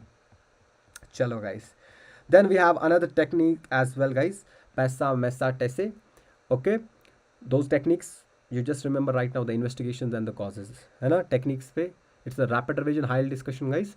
Don't go over there, but at least remember, guys, male causes, female causes, what can be the investigations. Best one will be hysteroscopy plus laparoscopy. For male, guys, only indication will be what you have to go for semen analysis. Kya investigation hogi bas? You check semen analysis. Okay, but semen analysis you have to remember how much should be the morphology, guys. Morphology, how much should be? 4%. Concentration, remember. Volume, remember. And motility, remember. Semen analysis. Okay, and most important, guys, while asking a history to the female, ask her she had a history of an abortion, ask her she had a history of an ectopic pregnancy, any infections. Are you getting my point, guys? You have to take all the histories, or any secondary comorbidities are there present. Act of intercourse. Why act of intercourse is important in the infertility, guys? Because in whole 28-day cycle, guys. Okay, what is the life of an oocyte? It is 72 hours. Sorry, it is 24 hours to 48 hours. Okay, so in whole 28-day cycle, the only time that a woman can conceive, it's between these 24 to 48 hours. Okay, so you have to ask a patient whether you are having a intercourse in a proper time, when there is an ovulation time. So that's the very important, guys. History taking is very important. Chalo. And life of a sperm is 72 hours. So unless and until in these 72 hours, if the oocyte is present near the ampullary junction, that only the sperm will fertilize. So the act of intercourse on history is very important. Is it clear, guys? So here, what will be the best, guys? HSG to check the tubal patency and the adhesions. Is it clear? Is this much clear, guys? Everyone, infertility समझ आ गया?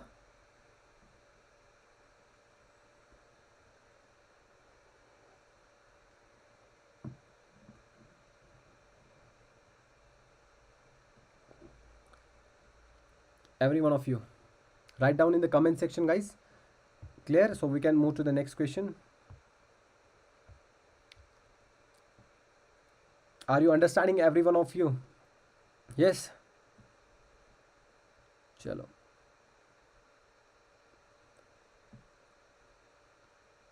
Yes, sir. Next question. A patient present in the labor room at term So she's a term pregnancy, she's presenting into the labor. The pelvimetry is performed.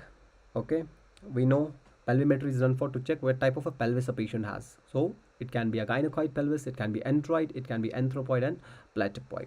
She has an oval shaped pelvis, main part like hint, oval shaped pelvis with the anterior posterior diameter at the inlet more than the transverse diameter. Okay, on abdominal examination there is a subumbilical flattening at the fetal heart is auscultated on the flanks. The most likely kind of pelvis is, so what will be your answer guys? Oval shaped pelvis. What will be your answer guys? And anterior posterior diameter is more than the transverse diameter. So one hint is there guys, oval shaped pelvis. So what will be your answer guys for oval shaped pelvis? What will be your answer for oval shaped pelvis? Write down in the comment section guys. Everyone, let's discuss everything about these types of pelvises and a bit about a labor guys. What type of a pelvis will hold which type of a presentation, so that you will remember.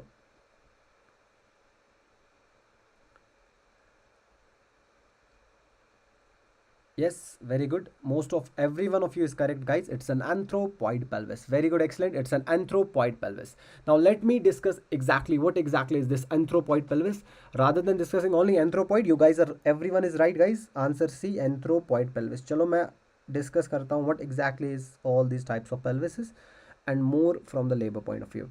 So my dear students, this diagnosis, yes, you know that it's an anthropoid pelvis. Anthropoid pelvis has a which type of delivery? It's a phase to pubis delivery. So let me discuss one by one. So most common type of pelvis is gynecoid pelvis. Most common type of pelvis, it's gynecoid pelvis. Number thing guys, it is a rounded cavity. Okay, it has a rounded cavity. Number one thing, occipito anterior presentation is seen. Occipito anterior presentation. Okay, and vaginal delivery is possible without any difficulty. Without any difficulty. So what is the most common type of pelvis guys? It is a gynecoid pelvis having a rounded cavity, occipito anterior presentation is there, and vaginal delivery without any difficulty. So remember guys, depending upon the type of a pelvis will have a different presentations. For example, if a pelvis is not rounded, so I'm saying it is rounded, okay, so what happens? Normal vaginal delivery without any difficulty. Now some pelvises anteriorly they are narrower, posteriorly they are broader. Some pelvises posteriorly they are narrower, anteriorly they are broader. At that time it will be difficult for a baby to rotate. In such conditions different types of presentations and delivery will happen. So occipito anterior rounded cavity, it goes with the gynecoid pelvis. Is it clear guys? After that the second one we'll write about is Android pelvis. चलो Android pelvis. After that guys we'll write about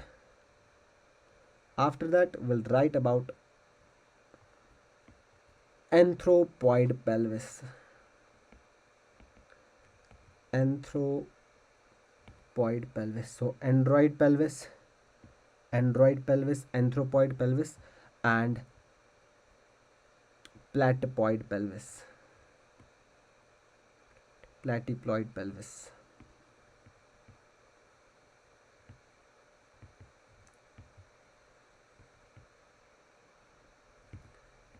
Platyploid pelvis. So number first one, android pelvis guys. It's a triangular heart shaped pelvis. Triangular heart shaped pelvis.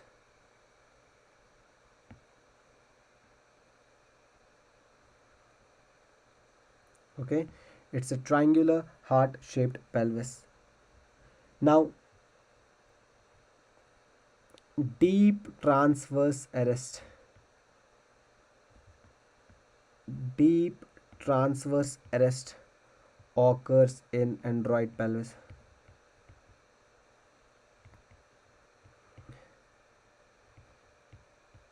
Okay, plus 1 point, perineal injuries occur in such pelvis.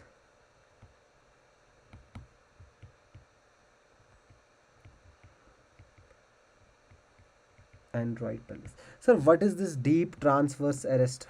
What is this deep transverse arrest? Now let me tell you about this deep transverse arrest.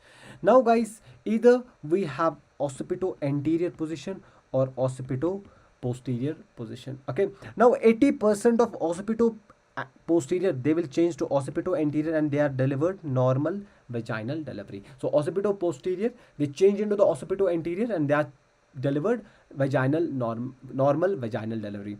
But 15% of them remain occipito posterior only. For them, we'll go with the face to pubis delivery. Face to the pubis side, such type of delivery is called as face to pubis delivery. But guys, some 4 to 5% of occipito posterior, they stuck in between. While rotating, guys, from the posterior side, it's broader, then anteriorly side, they're shorter. So they don't rotate fully. They get stuck in between. Such thing is called as deep transverse arrest. Are you getting my point, guys? What is deep transverse arrest? Occipito posterior changing to occipito anterior, you go with the normal vaginal delivery, gynecoid pelvis. Occipito posterior remaining occipito posterior only. It is not changing at all. Such a pelvis, you see anthropoid pelvis. Okay, so anthropoid pelvis, I'm writing here first, oval shape pelvis. Okay, it is a oval shape pelvis. Number one thing. Number second thing, face to pubis delivery happens. Face to pubis delivery. Face to pubis delivery.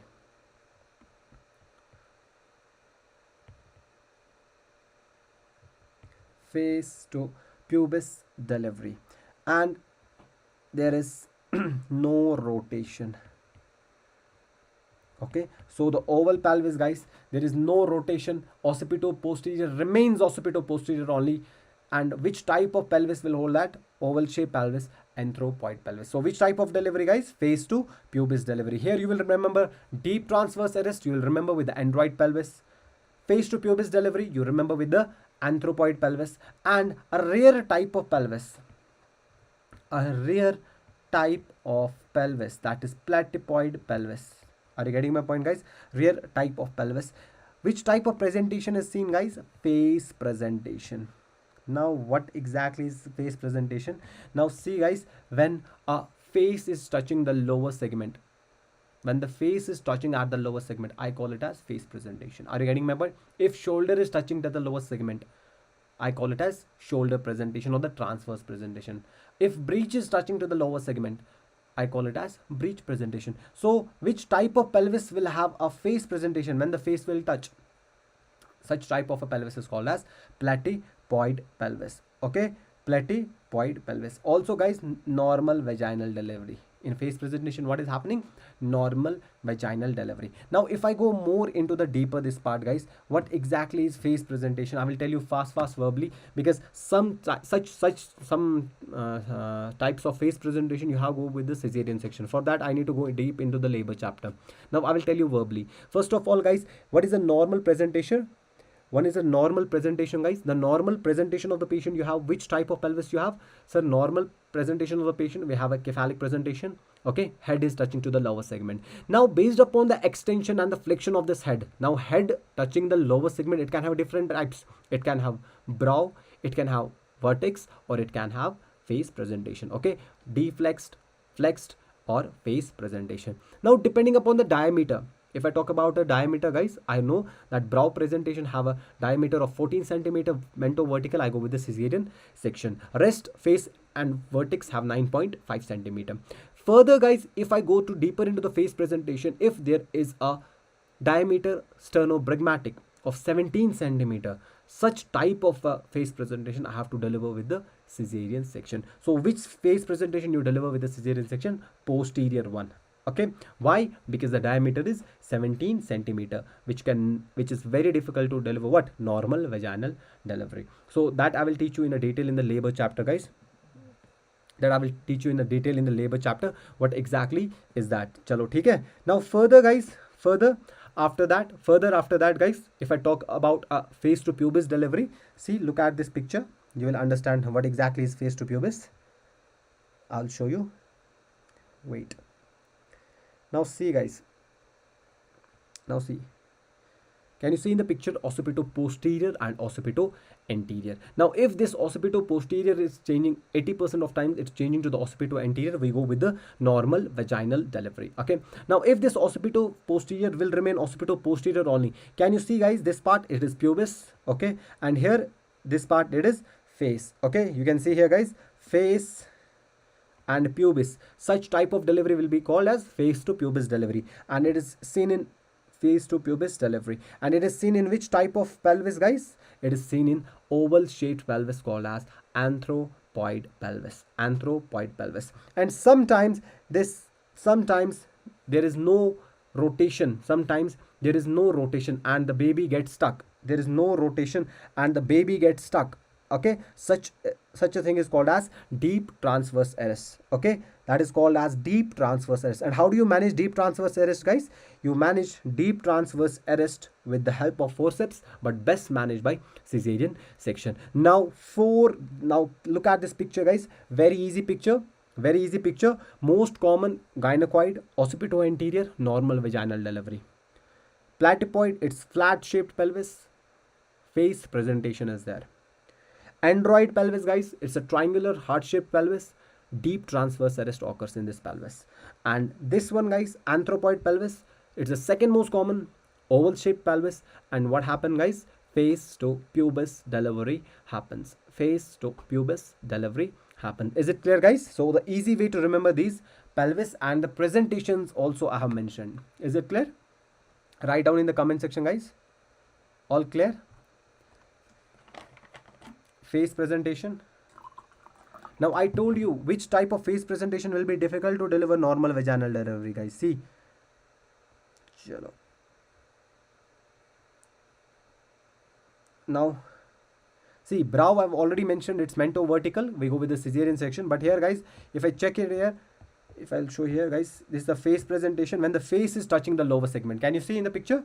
Face is touching the lower segment. And when the face is touching the lower segment, so what will be your answer guys? When the face is touching the lower segment, it's a face presentation. It's a which type of presentation guys? It's a face presentation. And how do you deliver face presentation? It's seen in which type of pelvis? It's a platyploid pelvis. And how do you deliver?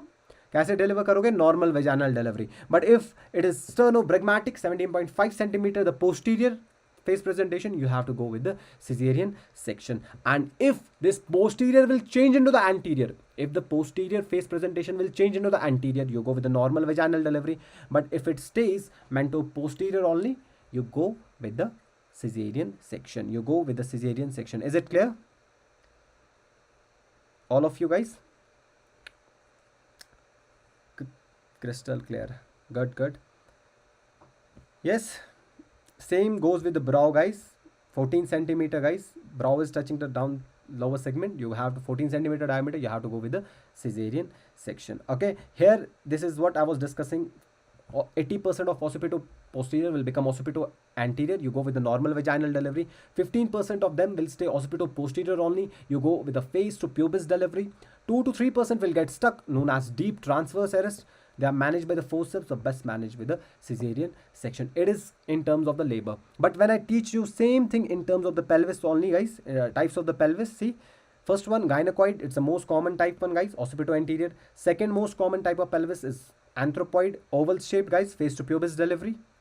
And then third one, android guys, posteriorly it's wider, anteriorly it's narrower. You go with the deep transverse arrest seen in such type of pelvis. And the last one, rarest type guys, face presentation is seen in the platyploid pelvis. Okay, so here guys, the answer will go with the anthropoid pelvis. It's a oval shaped pelvis. Okay, what is the shape of this platypoid guys? It's transverse oval. It's transversely oval. It's transversely oval. ऐसा ना भी नहीं, but चलो ऐसा. Is it clear?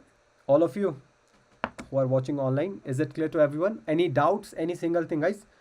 I cannot go much in a detail because it's a high discussion, but yes, if you have gone through your notes, very easy much, and this much to solve the question is very easy. So always look out the shapes: transversely oval, heart shaped, oval shaped, or rounded cavity. So you are directly with the shape of the pelvis you are going.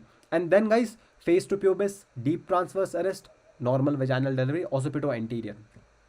So these are the steps to remember the type of pelvis. Clear guys? Write down in the comment section. I can proceed ahead.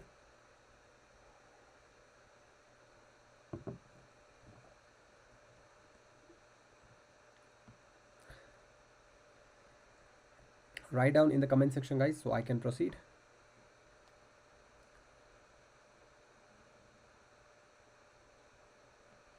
Is it clear to everyone?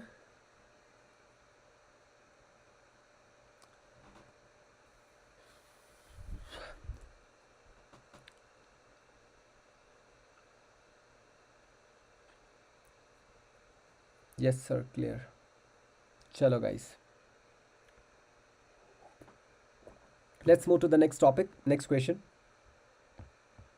A 26-year-old gives a history of 2 first trimester abortions. Okay, she's having a 2 first trimester abortions following delivery of a preterm baby at 30 weeks due to the severe preeclampsia.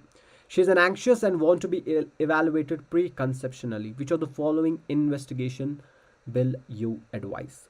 So what will be your answer guys? What will be your answer here?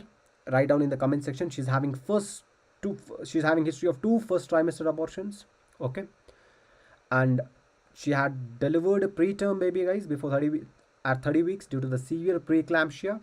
She is now anxious guys, so she want to evaluate herself before the next pregnancy. So which of the following investigation you will advise? Chalo bata do in the comment section guys, which of the following investigations you will advise. Everyone in the comment section guys. Everyone in the comment section, which of the following investigations you will advise? क्या करोगे?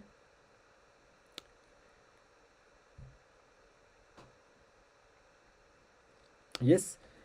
So guys, if I talk about HbA1c, TSH and TORCH, they don't cause recurrent abortions, है ना? HbA1c will occur in the 24 weeks onwards, because JDM occurs how many weeks onwards? 24 weeks onwards. 24 weeks onwards, when the human placental lactogen and estrogen have an insulin like action, and there will be insulin resistance and there will be increased blood sugars. In one line I'm mentioning guys, because I've already discussed this GDM in the previous session. Okay, so TSH, thyroid related guys, again not cause recurrent abortions. TORCH infections, yes, will evaluate TORCH infections that will cause abortion in the late 2nd and 3rd trimester. Okay, so she's having first trimester abortion that is related to the chromosomal. Okay, now if I discuss, let me discuss one by one, so we'll land in here guys. If I talk about abortion, okay, if I talk about first trimester, what is the most common cause in first trimester? It's chromosomal causes. Okay, it can be trisomy 18, it can be trisomy 21, it can be trisomy 16, or the monosomy 45X. So it can be Down syndrome, Edwards syndrome, Turner syndrome. Are you getting my point? So the first trimester guys, it's chromosomal. If I talk about second trimester, we have anatomical causes. The second trimester, my dear students, what are the causes we have? Anatomical causes. What can be the anatomical causes associated? So there can be septate uterus, there can be bicornuate uterus, okay, or there can be incompetent cervix, or there will be incompetent cervix. Now septate uterus, bicornuate uterus, and incompetent cervix. What is incompetent cervix? When the cervix is short, less than 2.5 centimeter. So in short guys, anything wrong with the anatomy, it is the second trimester abortion causes. Now how do you manage the septate uterus? You go for the hysteroscopic resection for the septate uterus. Why? Because this septate uterus is a defect of it's a most common Mullerian defect. It's a most common Mullerian defect. Sir, why it is Mullerian defect? Because all the genitals of the female are coming from which duct? Mullerian duct. And if something wrong with the Mullerian duct, something wrong with those derivatives of that duct, we call it as Mullerian defect. And which is the most common Mullerian defect? Sir, septate uterus. It causes mainly which type trimester abortion? Sir, second trimester abortion. What will be your management? Hysteroscopic resection. hysteroscopic resection. Chalo guys, one clear. Second, bicornuate uterus guys, you go for the Stressman metroplasty or unification surgery. Stressman metroplasty or unification surgery. And incompetent cervix, you will go for the cerclage. Which cerclage guys? McDonald's cerclage. Which cerclage? McDonald's cerclage. Okay, now this McDonald's cerclage you apply at 12 weeks and you remove at 37 weeks. Okay, for the short cervix, less than 2.5 centimeter, or in options less than 25 mm, one or the same thing. So make sure what is written over there, mm or centimeter. I'm telling you all the hints that the examiner can mention. So that can cause what? Second trimester abortion. Then if I talk about third trimester abortion, third trimester abortion guys, it can be a maternal cause, like it can be diabetes, it can be torch, okay, it can be thyroid related conditions, okay, TSH, or it can be syphilis, it can be antiphospholipid antibody syndrome. Okay, and when the back-to-back abortions, what is the cause guys? Antiphospholipid antibody syndrome. So for antiphospholipid antibody syndrome, that is APLA, we check the antibodies. We have lupus anticoagulant, we have beta 2 glycoprotein, okay, we have beta 2 glycoprotein, and we have cardiolipin, So let me discuss here guys, this antiphospholipid antibody syndrome. Okay, antiphospholipid antibody syndrome.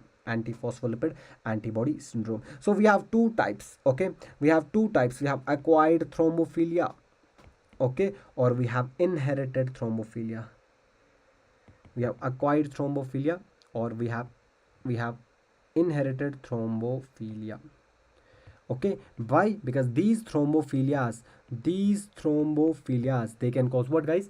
Abortion. Now how do we investigate this APLA syndrome? Either it can be acquired or it can be inherited. In acquired guys, we check for the APL antibodies. What are the antibodies? Guys? We have anti-cardiolipin antibody, we have anti-cardiolipin antibody, okay, we have anti-beta 2 glycoprotein, we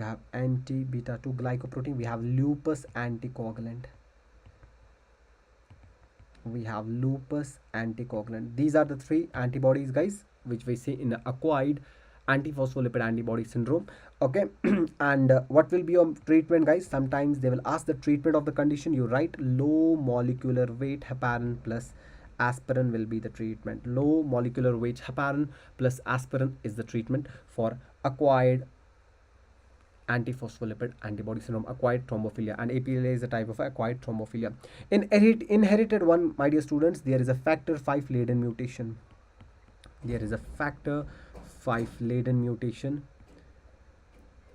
And there is protein C and protein S deficiency. And there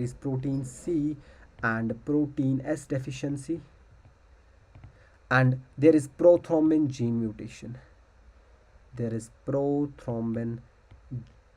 gene mutation. Okay, treatment guys, low molecular weight plus heparin. So guys, thrombophilias we have two types, inherited and acquired. In acquired one, you have antiphospholipid antibody syndrome. So you check for these antibodies. They are important in terms of a medicine as well. Patho se bhi aa jayega question. Anti-cardiolipin, anti-beta 2 glycoprotein, and lupus anticoagulant. Okay, they can cause the recurrent abortions, back-to-back abortions. Treatment will be low molecular weight heparin plus aspirin. If it is an inherited one guys, it's a factor 5 Leiden mutation, or protein C or protein S deficiency associated, or prothrombin gene mutation. Is it clear guys? So here guys, if the patient is having back to back, patient ko kya ho raha hai? Back to back ho raha hai abortion first 2 trimester. So what you will advise? You go for a lupus anticoagulant, antiphospholipid antibody syndrome. Is it clear to everyone guys? Yes. Then torch guys, torch you will also advise, but it will not cause recurrent abortions, hai na? Also hepatitis and HIV does not cause recurrent abortions. And remember guys this one, that how do you manage septate uterus? By, it's the most common Mullerian defect, by hysteroscopic resection, Bicornate with the stress metroplasty or unification surgery, and then incompetent cervix, which is a short cervix less than 2.5 centimeter or less than 25 you go with the cerclage called as McDonald's cerclage. Called as which cerclage? McDonald's cerclage. At 12 weeks you will apply, and at 37 weeks you will take out. At 37 weeks you will take out. Okay, first trimester related to the chromosomal, guys, trisomies 16, 18, okay, or the monosomy 45X, so Turner's syndrome. Okay, HbA1c I already told you it occurs 24 weeks onwards, so not in a first trimester abortion. Is it clear to everyone? Write in the comment section, guys. Is this much clear to everyone? Yes. So remember, anti-cardiolipin antibody, anti-beta-2 glycoprotein, and lupus anticoagulant. And treatment, low molecular weight plus heparin. Is it clear? Write down in the comment section, guys, so I can proceed further.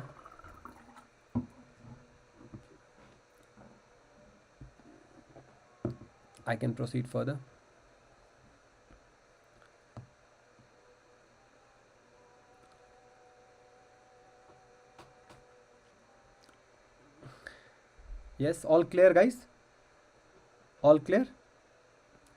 Anti-phospholipid antibody syndrome, guys. Remember these three. Whenever you see these three in the question, mark APLA. Or whenever you see these three in the question and management, mark low molecular weight heparin plus aspirin. Crystal clear. Very good, guys. Okay, so let's have a quick review, guys, of all the topics that we have studied. And then again, guys, we have a very long discussion, guys. I will see, guys, whenever again we'll come with a part 3 very soon. So the next topic is an endometrial adenomyosis question, guys. It will take a time, so we are limited with the 2 hours. So let's discuss from the today's topic. How many topics we went today? Sheehan, vaginitis, abruptio, infertility, and pelvis, and APLA. Okay, still 6 topics, guys. So let's have a quick review. Okay, so we started from the first one, guys, Sheehan syndrome. It is also called as postpartum pituitary gland necrosis. It happens when there is a blood loss after the delivery of the patient, after delivery of the baby, PPH ke baad hota hai. And what happens, guys, when there is a post pituitary necrosis or pituitary is defected, what will happen? There will be no FSH, LH and prolactin. FSH, LH is not there. There will be no estrogen and progesterone. That means there will be no endometrium proliferative and secretory. So there is absence of the menstruation. There is amenorrhea. Are you getting my point? Then lactation ke liye prolactin is important, guys. And remember, guys, prolactin is not there.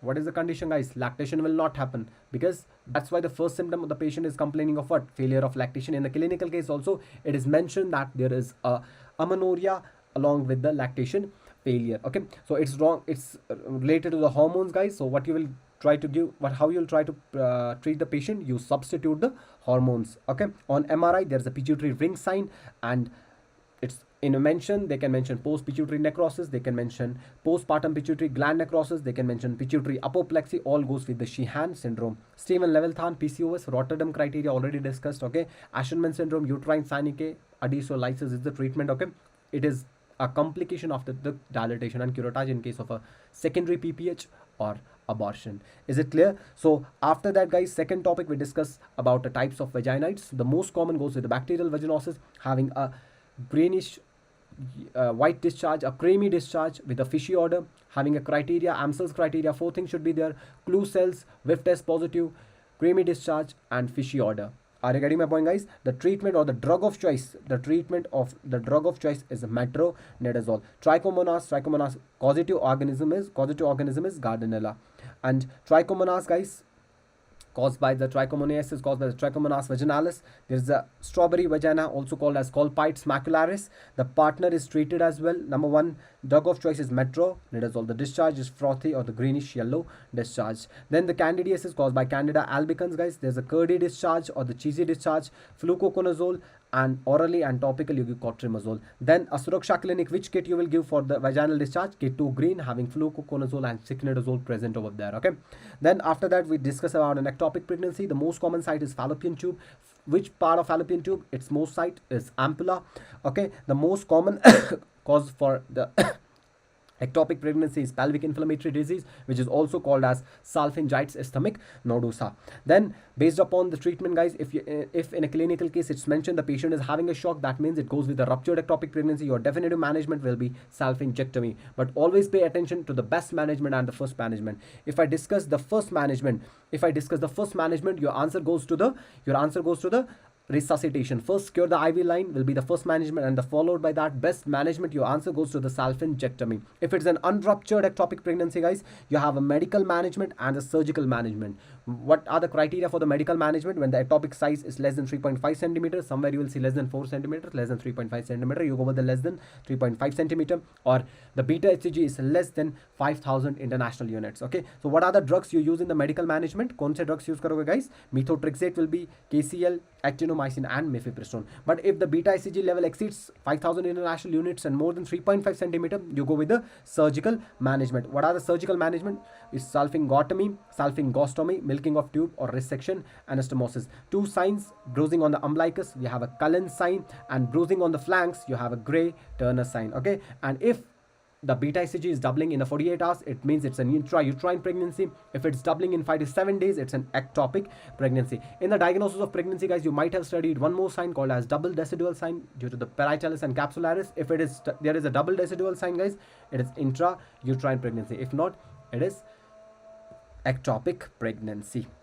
After that, guys, indications of the cesarean hysterectomy I have discussed. What is placenta accreta? It's an adherent placenta when the neta bush layer is absent, and due to which there are chances of a uterine inversion as well. And the definitive treatment for the placenta accreta, parcreta will be, or adherent placenta will be, the obstetric hysterectomy. So it's done, guys. Atonic uterus PPH bleed is not stopping after the medical management and the surgical ligations. At the end, last option goes with the hysterectomy. And ruptured uterus, you go for the hysterectomy. This covalent uterus, it's seen in the condition abruptio placenta, which is a type of an antepartum hemorrhage. Okay, what is this covalent uterus? It means the Buer's uterus, and the cause to the abruptio placenta goes with the trauma and pregnancy induced hypertension. Then we have two types. We have concealed and revealed. In revealed, the bleeding is coming out, but in concealed, bleeding is between the membrane. That's why bleeding is not there. Patient classically present with the pain, bleeding PV and the tender uterus. And pay attention to that point, guys. Fetal parts cannot be felt. If fetal parts can be felt, that goes with the rupture of the uterus. Then how do you manage the patient, guys? You go with the normal vaginal delivery with the artificial rupture of membranes. With the artificial rupture of membranes, what will these ARM do, guys? They will release the prostaglandins, they will induce the labor. Okay, they will cause contraction and induce the labor. Such a process is called induction of labor. If the contractions are not adequate and you need enhancement to these contractions, you're pushing those contractions more, such a process is called as augmentation of the labor. But the only condition you will go with the cesarean section in abruptio placenta will be fetal heart rate less than 100 and the fetal scalp pH less than 7.2. Is it clear? After that, guys, a 30 infertility case was given. The best management, the best investigation here will be hysterosalpingography. But guys, we also go for hysteroscopy plus laparoscopy. If in the option that is given, you go with that. Is it clear? Then the male causes can be oligospermia or azoospermia. Female causes I've discussed, guys. So male causes, remember the investigation: semen analysis, semen concentration, volume and morphology. You will remember. Are you getting my point, guys? This is a repeated question. After that, guys, female causes anovulatory factors. If anovulation drug is asked, clomiphene citrate. If due to the PCOS, you go with the letrozole, which is an aromatase inhibitor. Aromatase inhibitor है ये, ठीक है? Or if it is due to the IVF, guys, you mark the HNGA. If it's due to the pituitary causes, GnRH in the pulsatile form. Anovulation treatment, guys. Then the type of the pelvis, guys. If it's oval shaped, having a face to pubis delivery, you go with the anthropoid pelvis. If it's deep transversed with a triangular one, you go with the android pelvis. It's oval, it's rounded cavity with the most common type, you go with the gynecoid one. And if it's a face presentation with a transversally oval, you go with the platyploid pelvis. So remember, guys, triangular, oval, transversally oval and rounded.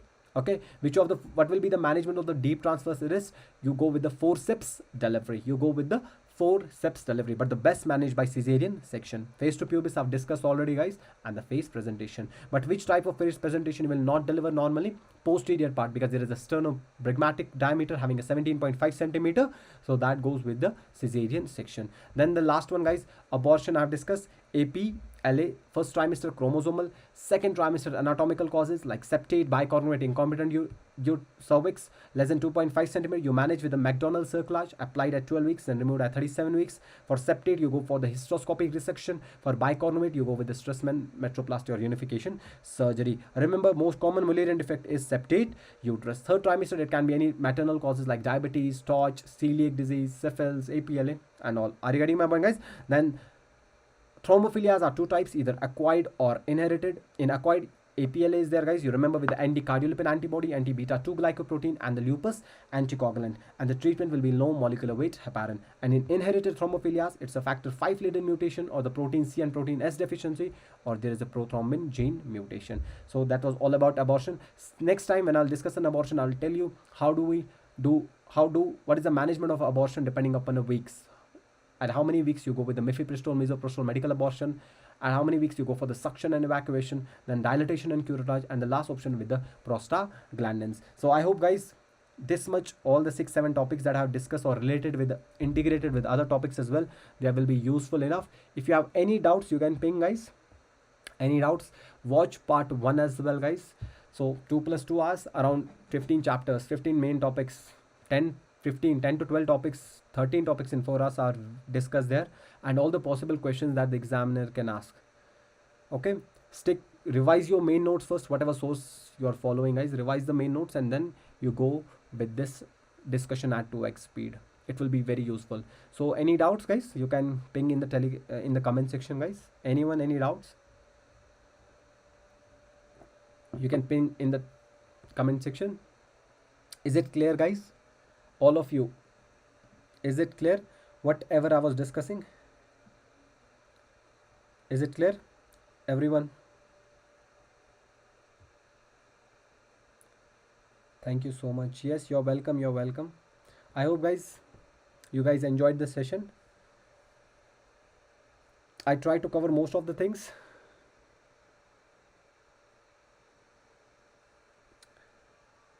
Part 3 very soon, guys, very soon we'll come with the part 3 as well. Let's see. But till then, guys, revise your notes, solve the MCQs, and it's just like 60 days. It's today is 6th of July, right? So yes, 6th of May, 6th of July, guys. Exam is coming sooner, so you have to be prepared. Okay, keep revising, keep solving questions, and meanwhile, if you have any doubts, you can ping on the Telegram, but doubts only. So I'll be happily answering you guys whenever I'll have a free time.